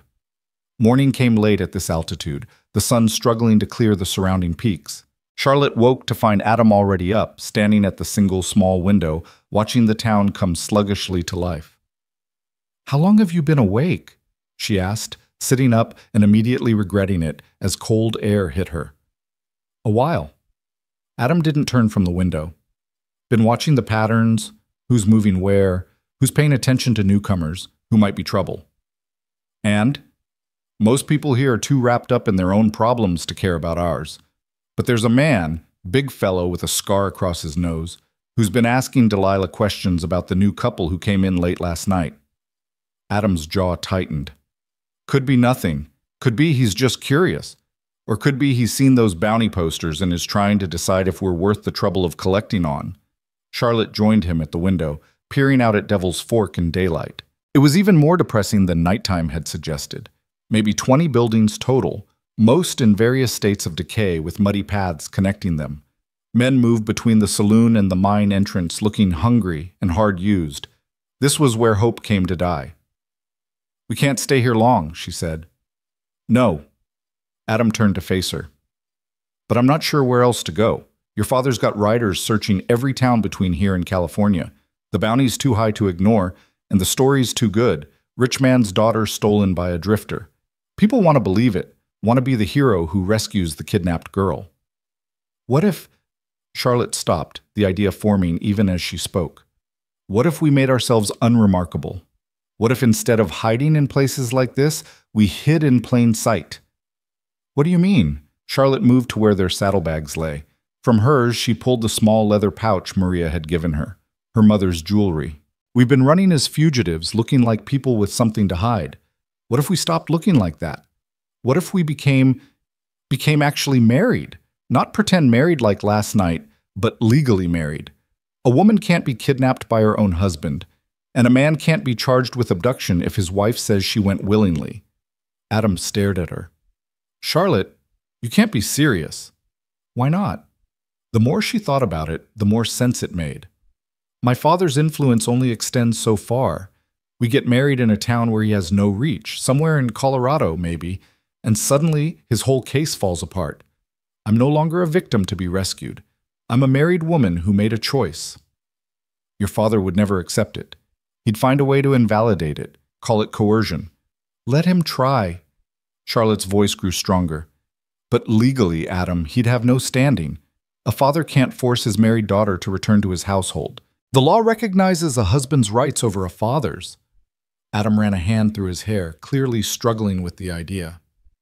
You're talking about marrying me, really marrying me, as a legal strategy. That's not... Charlotte, that's not how marriage should happen. How should it happen? Charlotte challenged. With my father's permission. With a proper courtship in proper society? Adam, those options died the moment we rode out of Willow Creek. This is the world we're in now. This is what survival looks like. But marriage, that's permanent. That's... Adam's voice dropped. That's not something you do just to escape a bounty hunter. Charlotte moved closer, taking his hands in hers. You're right. It's not. But I'm not proposing this just as a legal strategy, Adam. I'm proposing it because somewhere between Wyoming and here, between running and hiding and surviving together, she took a breath. I fell in love with you, completely, terrifyingly. In a way that makes me certain I want to build a life with you, not just survive the next few weeks. Adam's expression was raw with emotion. You can't know that. We've been together less than a month, most of it spent running for our lives. And in that month, I've learned more about you than I knew about anyone back in Willow Creek, Charlotte interrupted. I know you check your weapons every night before sleeping. I know you give the horses water before you drink yourself. I know you have nightmares about Sarah, but you never wake me because you don't want me to worry. I know you're the kind of man who risks his life for someone else's freedom, who keeps his promises even when they cost him everything. Charlotte, I know this isn't how it's supposed to happen, she continued. I know we should have more time, more certainty, more normal circumstances.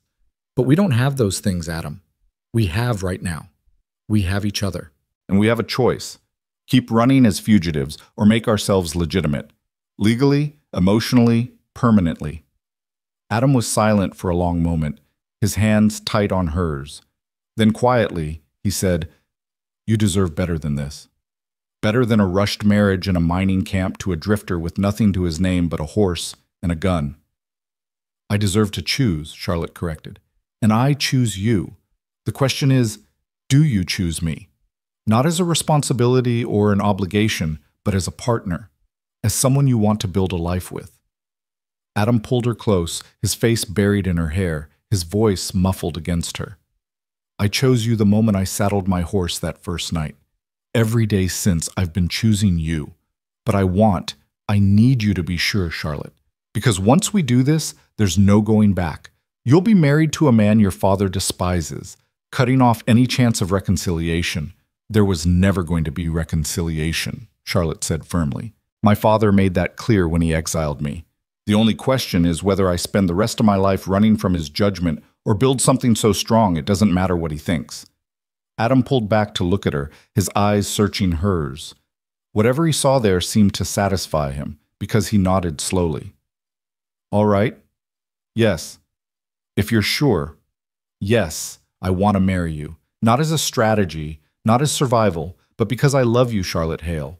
Because you're brave and stubborn, and you make me want to be better than I've been. Charlotte felt tears sting her eyes, happy tears this time, not the desperate tears of the past weeks. When? Where? There's a town called Leadville, about 3 days' ride from here. Growing fast with the silver boom, lots of people coming and going. We can find a preacher there, get properly married, maybe even find work and settle for a while. Adam's expression grew thoughtful. It's far enough from Wyoming that your father's immediate influence won't reach, but legitimate enough that the marriage will be legally recognized. 3 days, Charlotte said, testing the idea. 3 days, and we'll be married. If we make it that far. Adam's pragmatic side reasserted itself. We still need to get past Scarface downstairs and whoever else might be looking for us. And we need supplies. We can't show up in Leadville looking like outlaws. They spent the morning planning, Adam venturing out to gather information while Charlotte stayed in the room, keeping out of sight. He returned around midday with bread, cheese, and news. Scarface is definitely suspicious, Adam reported, tearing the bread into chunks. But he's not sure enough to act. Delilah told him we're the Coopers, heading for California to stake a mining claim. She's protective of her guests, doesn't like outsiders making trouble. How long do we have? A day, maybe 2 before word spreads and someone makes the connection. Adam handed her food. We leave tomorrow at dawn. I bought supplies in town, paid extra to have them delivered after dark so no one sees how much we're carrying. With luck, we'll be gone before anyone realizes we were more than just another couple passing through. They spent the afternoon in their room, voices low, planning their route to Leadville. Adam sketched maps from memory on the back of a wanted poster someone had left in their room. Cruel irony, Charlotte thought, planning their escape on paper that called for their capture. That evening, after dark, Adam collected their supplies from Delilah. Charlotte watched from the window as he made multiple trips, loading their saddlebags methodically.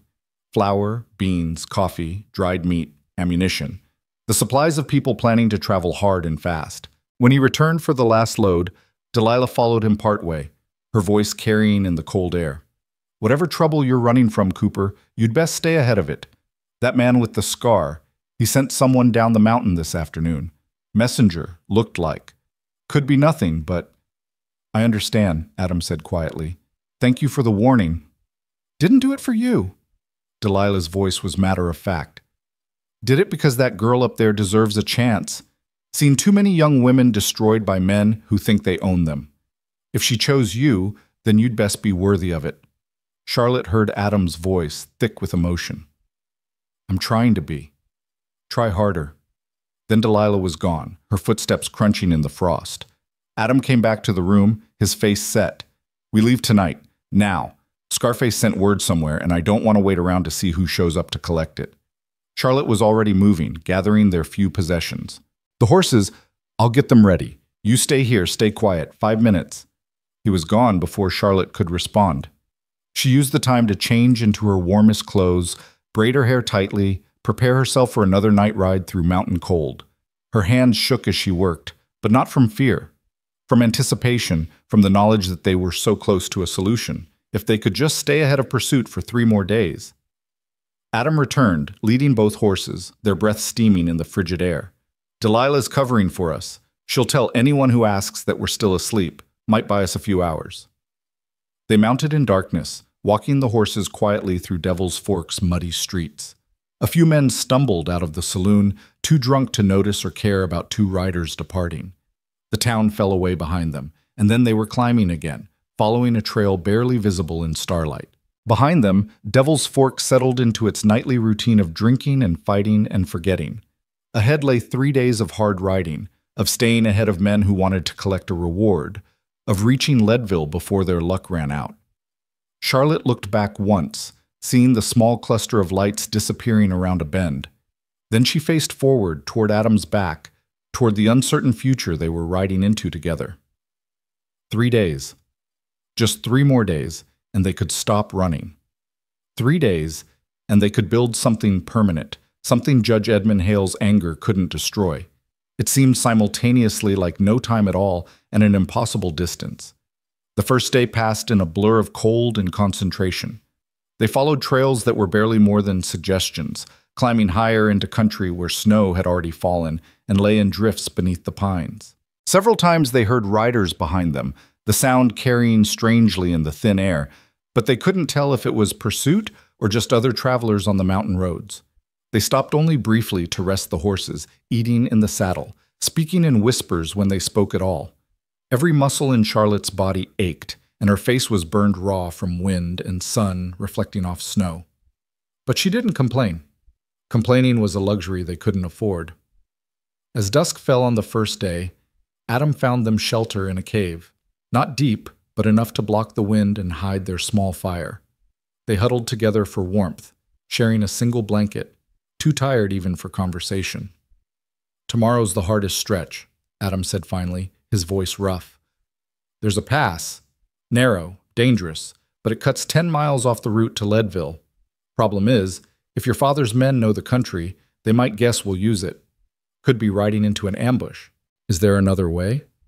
"Yes, but it adds 2 days we don't have, and the longer route goes through mining camps where our faces might be recognized." Adam's arm tightened around her.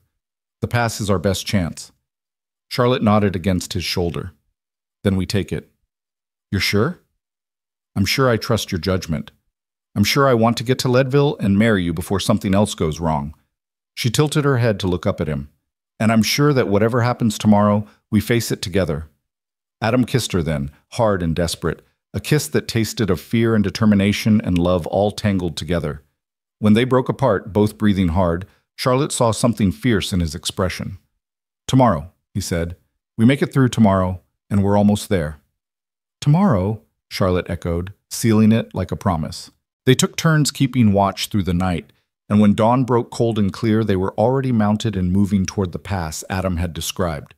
The trail grew steeper, more treacherous, climbing toward a saddle between two peaks that looked impossibly high and impossibly narrow. Around mid-morning, as they approached the entrance to the pass, Adam suddenly pulled up short, his hand raised for silence. Charlotte stopped Clementine, her heart hammering, listening. Voices. Men's voices, echoing off stone. Adam dismounted silently, moving to the edge of a drop-off, peering down at the trail below. When he returned, his face was grim. 4 riders, he said quietly, waiting at the narrow point. Could be coincidence, could be they're waiting for us specifically. Either way, we can't go through there. The long route? Charlotte asked, though she already knew the answer. Too late. If they're positioned here, they'll have men watching that approach too. Adam's jaw tightened. We're going to have to go over instead of through. Charlotte looked up at the steep slopes rising on either side of the pass. Can the horses make it? If we're lucky and careful. Adam's voice didn't inspire confidence. It's loose rock and ice, and one wrong step could send us tumbling. But staying here guarantees capture. At least this way we've got a chance. They began the climb, leading the horses on foot, each step carefully chosen. The altitude made breathing difficult, and the cold bit through every layer of clothing. Charlotte's hands bled from gripping sharp rocks. Her legs trembled with exhaustion, but she kept climbing, kept following Adam's steady progress upward. Below, they heard shouts. The waiting men had spotted them. Gunshots rang out, but they were too far away, the angle too steep. The bullets whined off rock harmlessly, but they added urgency to the climb. Almost there, Adam called back, his voice thin in the thin air. Just a little farther, Clementine's hoof slipped on ice. The mare scrambled, found purchase, then slipped again. Charlotte grabbed the reins, trying to help, but the weight was too much. The mare went down on her knees, sliding backward, eyes rolling white with panic. "Let her go!" Adam shouted. "Charlotte, let go or she'll pull you down." Charlotte released the reins, watching helplessly as Clementine slid 10 feet, 20, then somehow found footing and stopped, trembling but intact. The supplies tied to her saddle, however, including Charlotte's mother's jewelry, came loose, tumbling down the slope to disappear among the rocks below. There was no time to mourn the loss. They kept climbing, finally cresting the ridge just as more gunshots echoed from below. Adam pulled Charlotte over the top, both of them collapsing in the snow, gasping for air.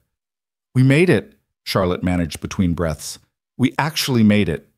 Adam was already up, scanning their surroundings. "We're not safe yet. Those men will find a way around, and we've lost half our supplies. We need to move, need to make Leadville before they can organize another search."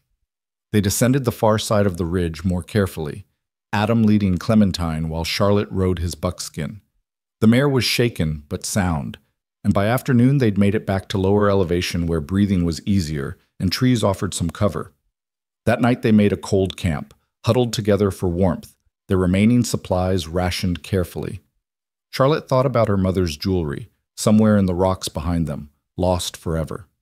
It felt symbolic somehow, the last connection to her old life, to Judge Hale's daughter, gone.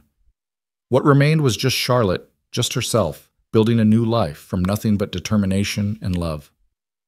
"One more day," Adam said into the darkness. "Tomorrow evening we'll reach Leadville. We can do this, Charlotte. We're going to make it."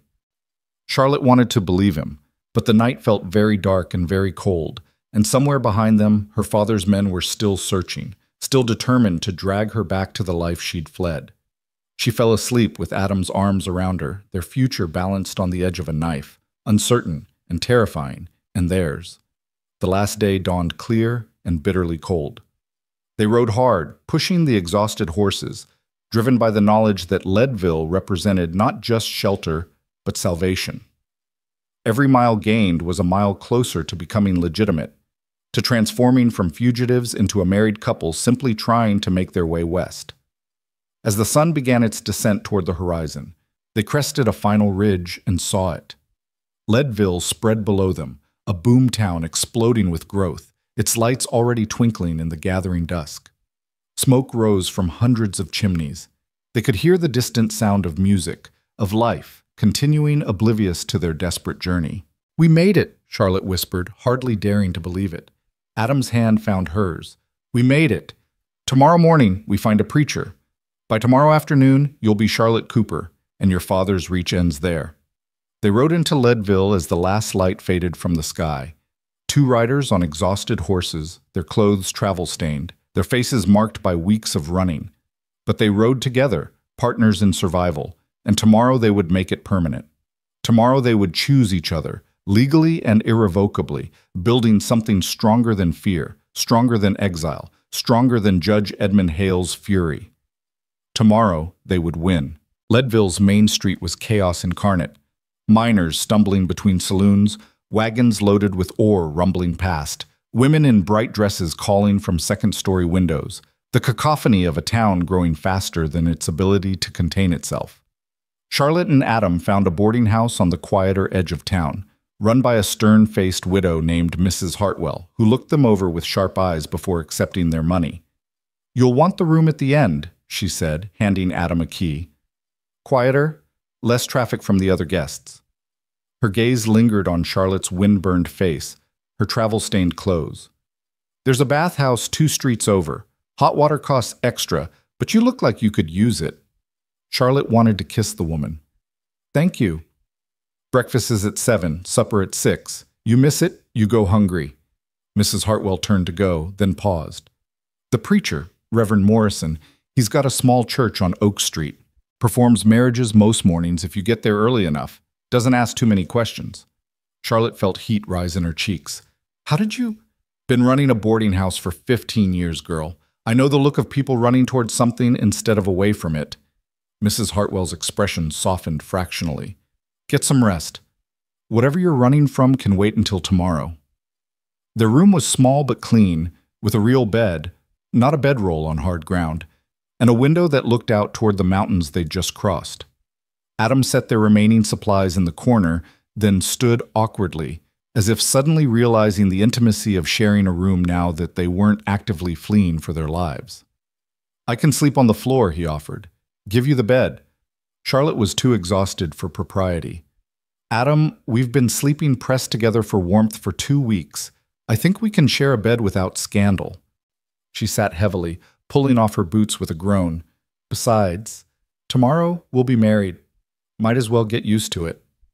Adam smiled, the first real smile she'd seen in days. "Charlotte Cooper has a nice sound to it." "It does, doesn't it?" Charlotte lay back on the bed, feeling her muscles slowly unlock. "My father would hate it." "Your father hates me already. At least this way, his hatred accomplishes nothing." Adam sat beside her, his hand finding hers. "Are you sure about this? Really sure? Because once we do it, Charlotte, there's no undoing it. You'll be tied to a man with no money, no prospects, nothing but his horse and his name."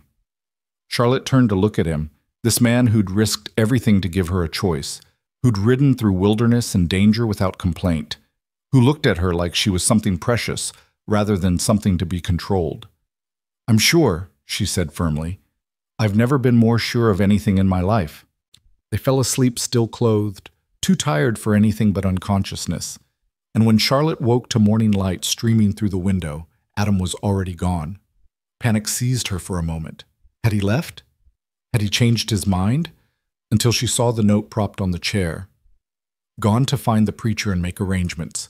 Back within the hour. Trust me." Ah, Charlotte did trust him. It was perhaps the most remarkable thing about their entire impossible situation. This absolute trust between two people who barely knew each other by conventional measures but knew everything that mattered. She used his absence to wash as best she could with the basin and pitcher in the room, to braid her hair properly, to change into her cleanest clothes, the simple blue dress she'd packed that first desperate night. It wasn't what she'd imagined wearing to her wedding. There would be no white lace, no church full of family, no reception with champagne and cake. Just her and Adam and a preacher in a boomtown church, making promises that would reshape their entire lives. It was perfect. Adam returned exactly when he'd promised, looking nervous and determined in equal measure. "Reverend Morrison can see us at 11. He asks for a donation to the church but doesn't require legal documentation. Said he's married plenty of couples heading west who didn't have papers." 11. Charlotte checked the small watch pinned to her dress, a gift from her mother years ago, one of the few possessions she still had. "That's 2 hours from now." "We could wait," Adam said quickly. "If you need more time to think." "I don't need more time," Charlotte stood, smoothing her dress. "But I do need witnesses." "Don't we need witnesses?" "The Reverend and his wife will serve. It's legal that way." Adam moved closer, his hands gentle on her shoulders. "Charlotte, I need to tell you something before we do this. About money." Charlotte's stomach tightened. "What about it?" "I've got about $40 left. That's it. That's everything I own in the world, besides my horse and gear. It's enough to keep us housed and fed for maybe 2 weeks if we're careful. After that," he took a breath. "After that, I need to find work. And you need to understand what that means. Mining work if I can get it, ranch work if I can't, anything that pays. It won't be easy. We won't have much. You'll be the wife of a working man, Charlotte, doing laundry and cooking and all the things you probably never had to do at your father's house." "Do you think I don't know that?" Charlotte's voice was gentle but firm. "Adam, I chose this. I chose you. Not your money, which you don't have, and not your status, which you definitely don't have. I chose the man who followed me into the wilderness, who kept me safe, who treated me like a partner instead of a possession. Everything else, we'll figure out together." Relief flooded Adam's face. Together. I like the sound of that. They spent the next 2 hours in a strange limbo, too nervous to eat the breakfast Mrs. Hartwell had laid out, too keyed up to rest, too aware of the magnitude of what they were about to do to make casual conversation. Instead, they sat together in their room, hands clasped, occasionally speaking of small things, the weather, the noise of the town, anything but the enormous step they were about to take. At 11:15, they walked to Oak Street. The church was small, barely more than a wooden box with a cross mounted above the door, but it was clean and well kept. Reverend Morrison met them at the entrance, a man of maybe 50 with kind eyes and the weathered look of someone who'd lived hard before finding faith. "You must be the Coopers," he said, shaking Adam's hand. "Or rather, soon to be. Come in, come in. My wife is preparing the registry." Inside, the church was simple. Rough-hewn pews, a small altar, windows that let in morning light. Mrs. Morrison appeared from a back room, a plump woman with a warm smile, carrying a leather-bound book. "Such a lovely couple," she said, beaming at them. "How long have you known each other?" Charlotte and Adam exchanged glances. "Not long by conventional measures," Adam said carefully, "but long enough to know we want to build a life together." "That's all that matters," Reverend Morrison said, opening his Bible. "Love doesn't run on a schedule. Sometimes you just know." He gestured them to stand before the altar. "Shall we begin?" Charlotte's heart was racing so fast she thought she might faint. This was it. This was the moment everything changed, irrevocably, permanently. She felt Adam's hand find hers, his grip steady and sure, and drew strength from it. The Reverend began to speak, his voice filling the small church with words about commitment and partnership, about choosing to face life together rather than alone. Charlotte heard it all through a strange filter, as if she were both present and watching from a distance. This was her wedding. She was getting married to Adam Cooper, a man she'd known less than a month, a man she loved more than she'd known it was possible to love. "Do you, Adam Joseph Cooper, take this woman to be your lawfully wedded wife? To have and to hold in sickness and in health, for richer or poorer, as long as you both shall live?" Adam's voice was clear and strong. "I do." "And do you, Charlotte Rose Hale, take this man to be your lawfully wedded husband, to have and to hold in sickness and in health, for richer or poorer, as long as you both shall live?" Charlotte looked at Adam, at the man who'd given up everything to follow her, who'd kept every promise, who'd chosen her every single day when he could have ridden away. She thought of her father, of the life she'd fled, of the choice she was making right now that would echo through the rest of her days. "I do," she said, her voice ringing with certainty. "By the power vested in me by the territory of Colorado and the grace of God, I now pronounce you husband and wife." Reverend Morrison smiled broadly. "Son, you may kiss your bride." Adam cupped Charlotte's face in his hands, his touch gentle despite the calluses from years of hard work, and kissed her.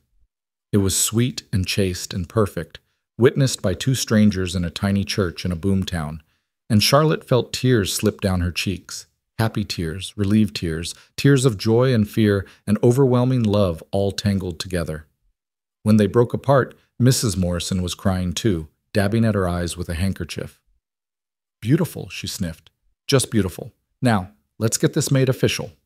They signed the registry, Charlotte's hand shaking slightly as she wrote Charlotte Cooper for the first time. Adam's signature was steady, bold. The Morrisons signed as witnesses, making it legal, making it real. "That'll be $5 for the church fund," Reverend Morrison said gently. "If you can spare it." Adam paid without hesitation, though Charlotte knew it represented a significant portion of their remaining money. Some things were worth the cost. They emerged from the church into bright November sunshine, officially married, legally protected, no longer fugitives, but a legitimate couple heading west to start a new life. Charlotte felt lightheaded with the magnitude of it. "Well, Mrs. Cooper," Adam said, tucking her hand into the crook of his arm, "what would you like to do first as a married woman?" Charlotte laughed, the sound surprising them both with its pure joy. "I'd like to eat. I'm starving. I was too nervous this morning to even think about food." They found a restaurant on Main Street. Nothing fancy, but it had real tables and chairs and the smell of fresh bread wafting from the kitchen. Adam ordered steaks and potatoes, spending money they couldn't afford, but Charlotte didn't protest. This was their wedding meal, such as it was, and they deserved this one small celebration. Over food, they began to plan practically. Adam would look for work tomorrow. Several mines were hiring, and his strong back and willingness to work hard would count in his favor. Charlotte would see about taking in laundry or mending, work she could do from their boarding house room that would bring in extra income. "It won't be glamorous," Adam warned, cutting his steak. "Mining is brutal work, long hours, dangerous conditions, and the pay, It's enough to survive on, but barely. I don't need glamorous, Charlotte said. I just need honest. I need us to be building something that's ours, not living on borrowed time. They were finishing their meal when Charlotte saw him, a man entering the restaurant, travel-stained and exhausted-looking, with the purposeful bearing of someone on a mission. He moved to the bar, pulling something from his coat, a piece of paper, a poster. Charlotte's blood ran cold. She grabbed Adam's hand across the table. Adam, don't look obvious, but that man at the bar, he's showing the bartender something. I think it's a bounty poster. Adam had already seen it, his expression carefully neutral. Stay calm. We're married now, remember? Legally, you're my wife. He's got no claim. But Charlotte's heart was hammering as she watched the bartender shake his head, pointing out the window toward the street. The man followed the bartender's gesture, scanning the restaurant, and his eyes landed directly on Charlotte. Recognition flared in his face. He started toward their table, hand moving to his hip where Charlotte could see a gun. Adam stood smoothly, positioning himself between Charlotte and the approaching man. Can I help you? That woman, the man said, his voice loud enough to draw attention from other diners. That's Charlotte Hale.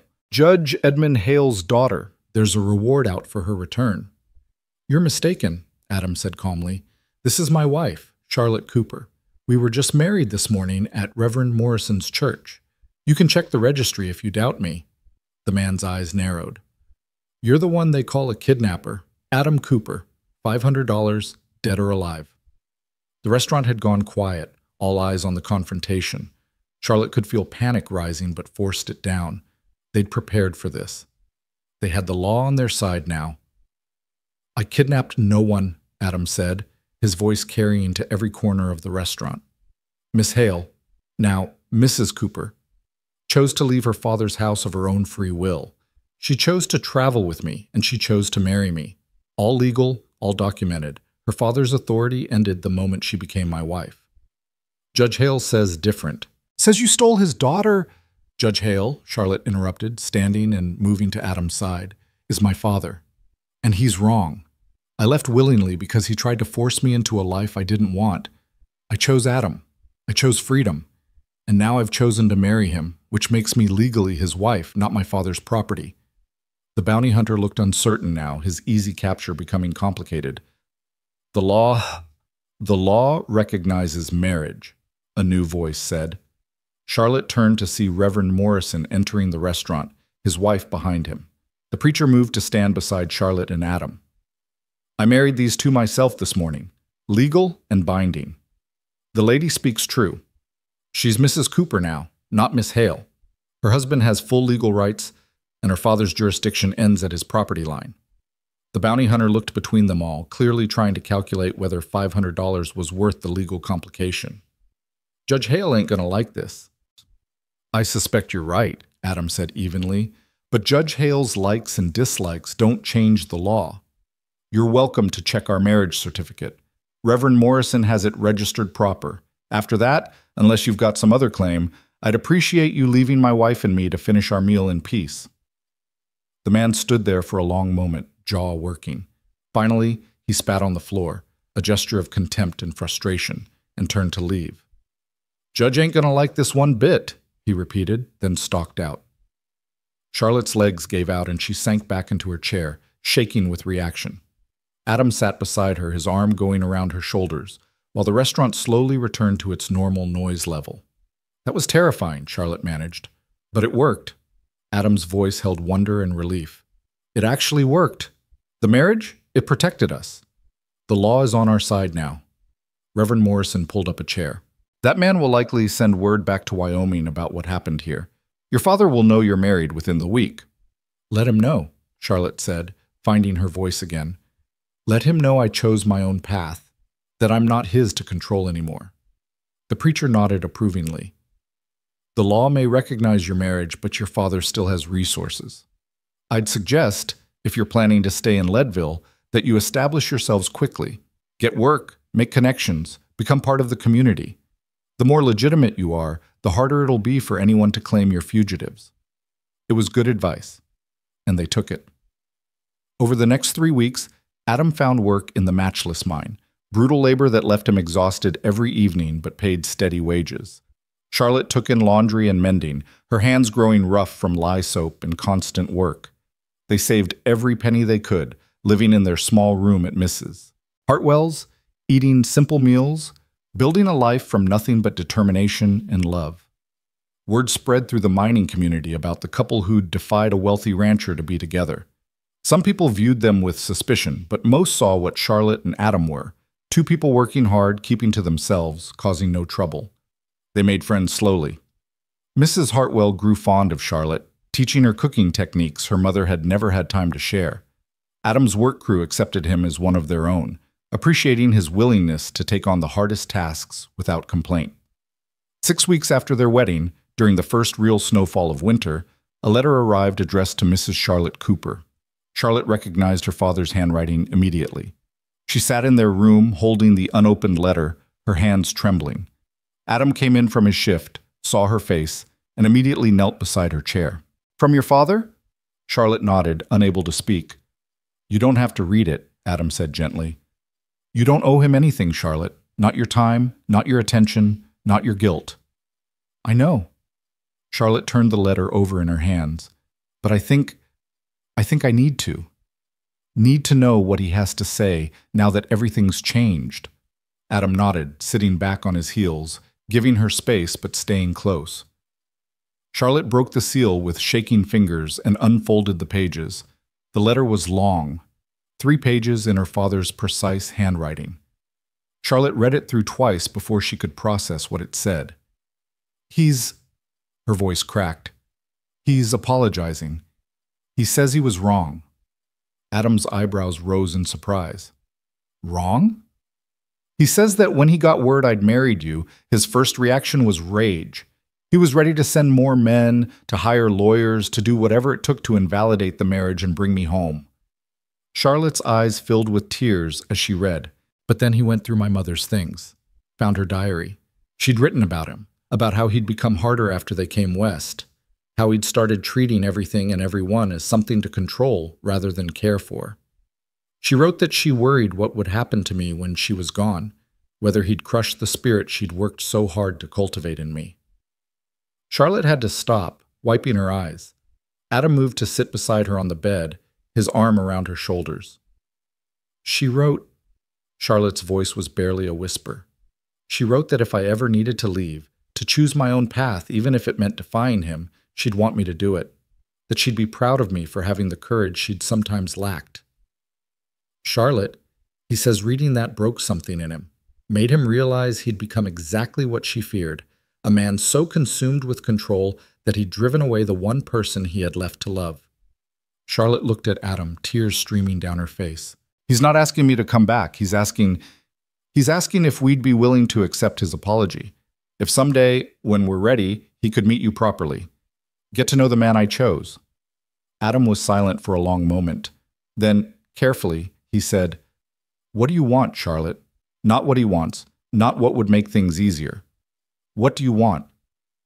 Charlotte thought about it, about her father, flawed, controlling, damaged by grief and fear, about her mother's wish that Charlotte be free to choose her own path, about the life she and Adam were building, hard but honest and entirely their own. She took a breath. "I want time. I want us to build what we're building here, to get strong enough that his presence or absence doesn't shake us. And then maybe I want to try, not to go back to who I was, but to see if we can find some new relationship that acknowledges who I've become." "That's fair," Adam said. "That's more than fair. You want me to write back to him?" "No." Charlotte set the letter aside, turning to face Adam fully. "I'll write back. I'll tell him we need time, that we're building our own life, that if he wants to be part of it eventually, it'll be on our terms, not his. And I'll tell him," her voice strengthened, "I'll tell him I'm happy, that I chose well, that his daughter is exactly where she's meant to be." The letter she wrote was shorter than her father's, but it was honest. She told him about Leadville, about Adam's work in the mines and her work taking in laundry. She told him they were poor but content, struggling but together. She told him she'd received his apology, and while she couldn't forgive everything immediately, she was willing to consider reconciliation when they were ready. She signed it Charlotte Cooper with no regrets. Winter deepened, snow piling high in the streets of Leadville. Adam came home each night exhausted and sometimes injured. The mines were dangerous work, and not a week went by without someone getting hurt or killed. Charlotte learned to tend his injuries, to have hot food waiting, to be the safe harbor he came home to. They saved money slowly but steadily. By spring, they had enough to consider renting a small house instead of a boarding house room. Nothing grand, just 2 rooms and a kitchen, but theirs. The idea filled Charlotte with excitement she hadn't felt since childhood. 3 months after her first letter, another arrived from her father. This one was different. News of the ranch, mention of how Maria the housekeeper asked after Charlotte constantly. A casual note that he'd been reading the books Charlotte used to love, trying to understand her better. And almost as an afterthought, a bank draft for $100. Not as payment or bribe, the letter said, but as wedding gift he'd failed to give. It was his daughter's right to have something from her family, even if that family was just one stubborn old man trying to learn how to let go. Charlotte cried when she read it, but they were different tears than before. These were tears of hope, of possibility, of a future that might include reconciliation without requiring surrender.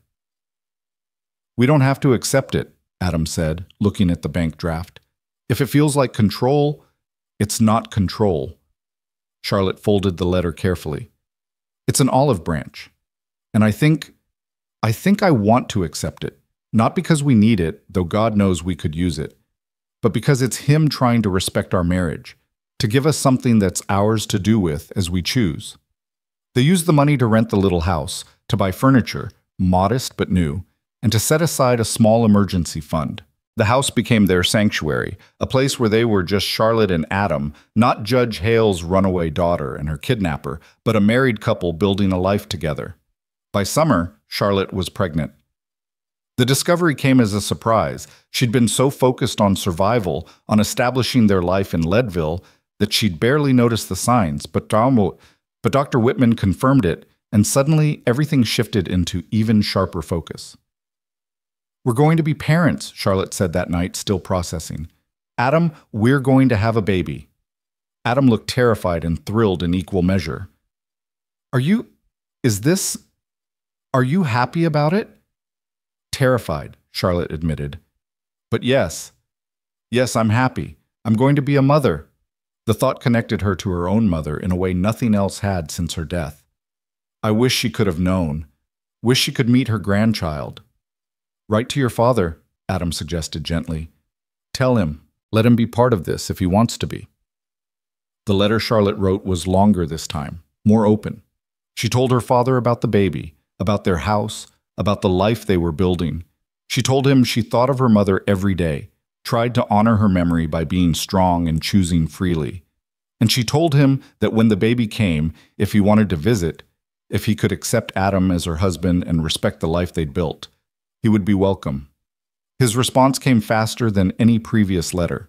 He would come, he wrote, not to reclaim or control, but to meet his grandchild, to apologize to Adam in person for the hell he'd put them through, to see for himself that his daughter was genuinely happy.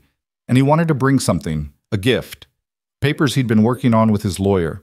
Charlotte's daughter was born in March, during a late snowstorm that blanketed Leadville in white. The labor was long and difficult, but when Charlotte finally held her baby, tiny, red-faced, perfect, she understood in a way she never had before why her mother had fought so hard to keep her, to raise her, to give her the strength to choose her own path. "She looks like you," Adam said, his voice thick with emotion as he touched his daughter's tiny hand. "She's perfect, Charlotte. You're both perfect." They named her Sarah Rose.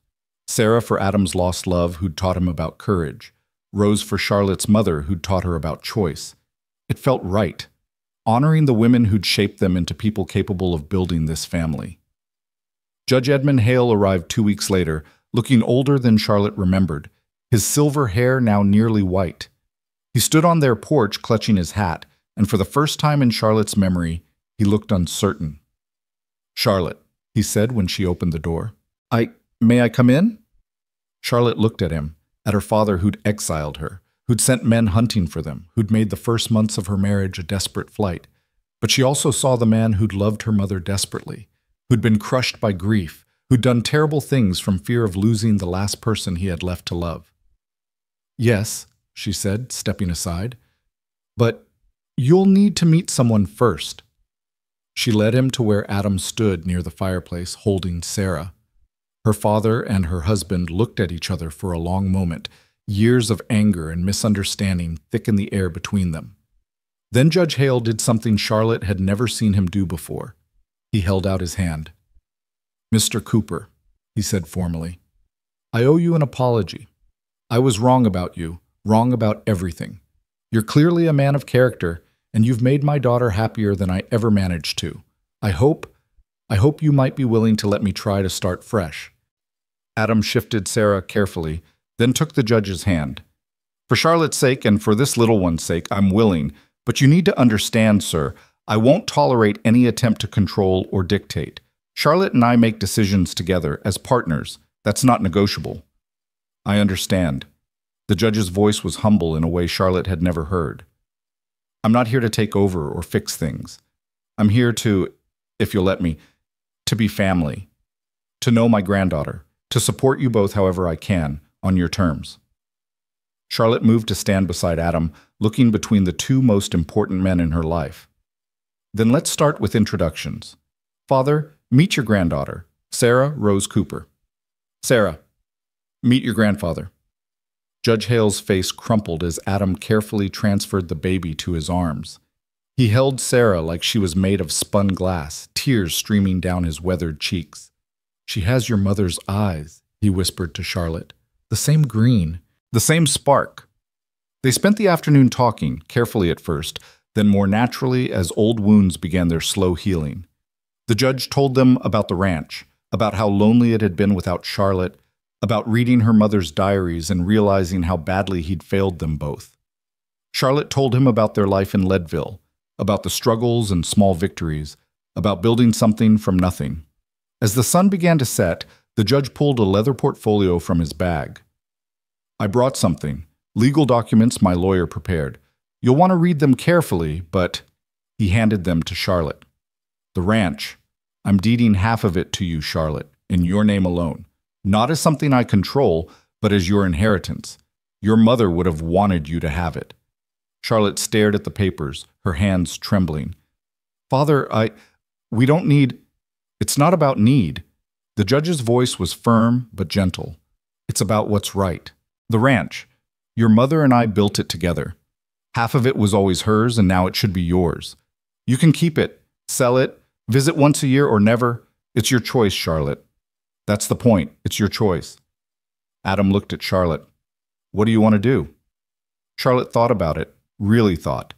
The ranch represented her childhood, her mother's memory, the life she'd fled. But it also represented security, possibility, a future for Sarah that didn't involve brutal mining work and constant struggle. She looked at her father. "I want to keep it in the family, but I don't want to live there, not yet. Maybe someday, but right now our life is here. Could you keep managing it? Send us our share of the profits. Let us build our life here until we're ready, if we're ever ready, to come back?" Relief flooded the judge's face. "Of course, whatever you want. And Charlotte—" His voice broke. "Thank you. Thank you for giving me another chance." Over the next year, the tentative reconciliation grew stronger. Judge Hale visited quarterly, always bringing gifts, always respecting boundaries, clearly working hard to be the father Charlotte needed rather than the controlling force he'd been. He and Adam developed a careful friendship built on mutual respect and love for Charlotte and Sarah. The ranch continued to prosper, and the profits it generated allowed Charlotte and Adam to buy their house outright, to save for Sarah's future, to build something substantial. Adam eventually left the mines, using ranch profits to start a small freight business that was less dangerous and more profitable. 5 years after their wedding, Charlotte stood on the porch of their house, no longer tiny, expanded room by room as their family and business grew, watching Sarah play in the yard while a second child, James, napped inside. Adam rode up the street, home from a freight run, his face breaking into a smile when he saw them.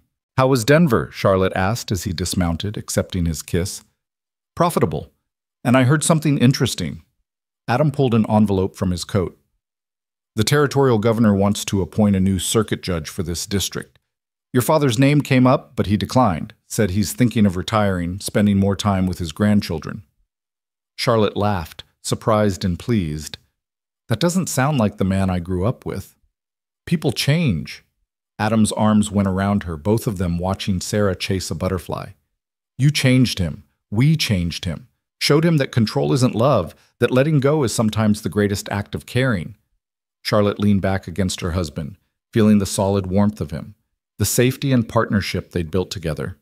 She thought about that terrified girl who'd ridden out of Willow Creek in the darkness, choosing exile over submission. That girl had become this woman, a wife, a mother, a business owner, someone who'd transformed fear and desperation into something beautiful and lasting.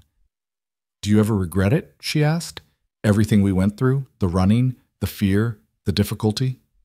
Adam was quiet for a moment, considering honestly. I regret that it had to be so hard. I regret the pain it caused, but regret choosing you? Regret the life we built? He turned her in his arms, looking into her eyes with all the love and certainty of their years together. Never. Not for a second. You were worth every hard mile, Charlotte. You're worth everything. Charlotte kissed him, long and deep, a kiss that held 5 years of partnership, of choosing each other daily, of building something that had started in desperation and grown into joy. Sarah's voice interrupted them. Mama, Papa, come see the butterfly. They walked together into the yard, their daughter between them, their son sleeping peacefully inside, their life spread before them like a gift they'd fought for and earned. Somewhere in Wyoming, Judge Edmund Hale sat on the porch of a ranch that would someday belong to his grandchildren, reading his late wife's diaries and learning, finally, what it meant to love by letting go. The story that had begun with a gunshot and an exile, with running and fear and desperation, had ended not with a bang, but with a butterfly, with laughter, with the quiet accumulation of ordinary days that together made an extraordinary life. Charlotte Cooper, no longer Charlotte Hale, stood in the yard of her own home, with the husband she'd chosen and the family they'd created, and felt something she'd been chasing since that first desperate ride into the darkness. She felt free.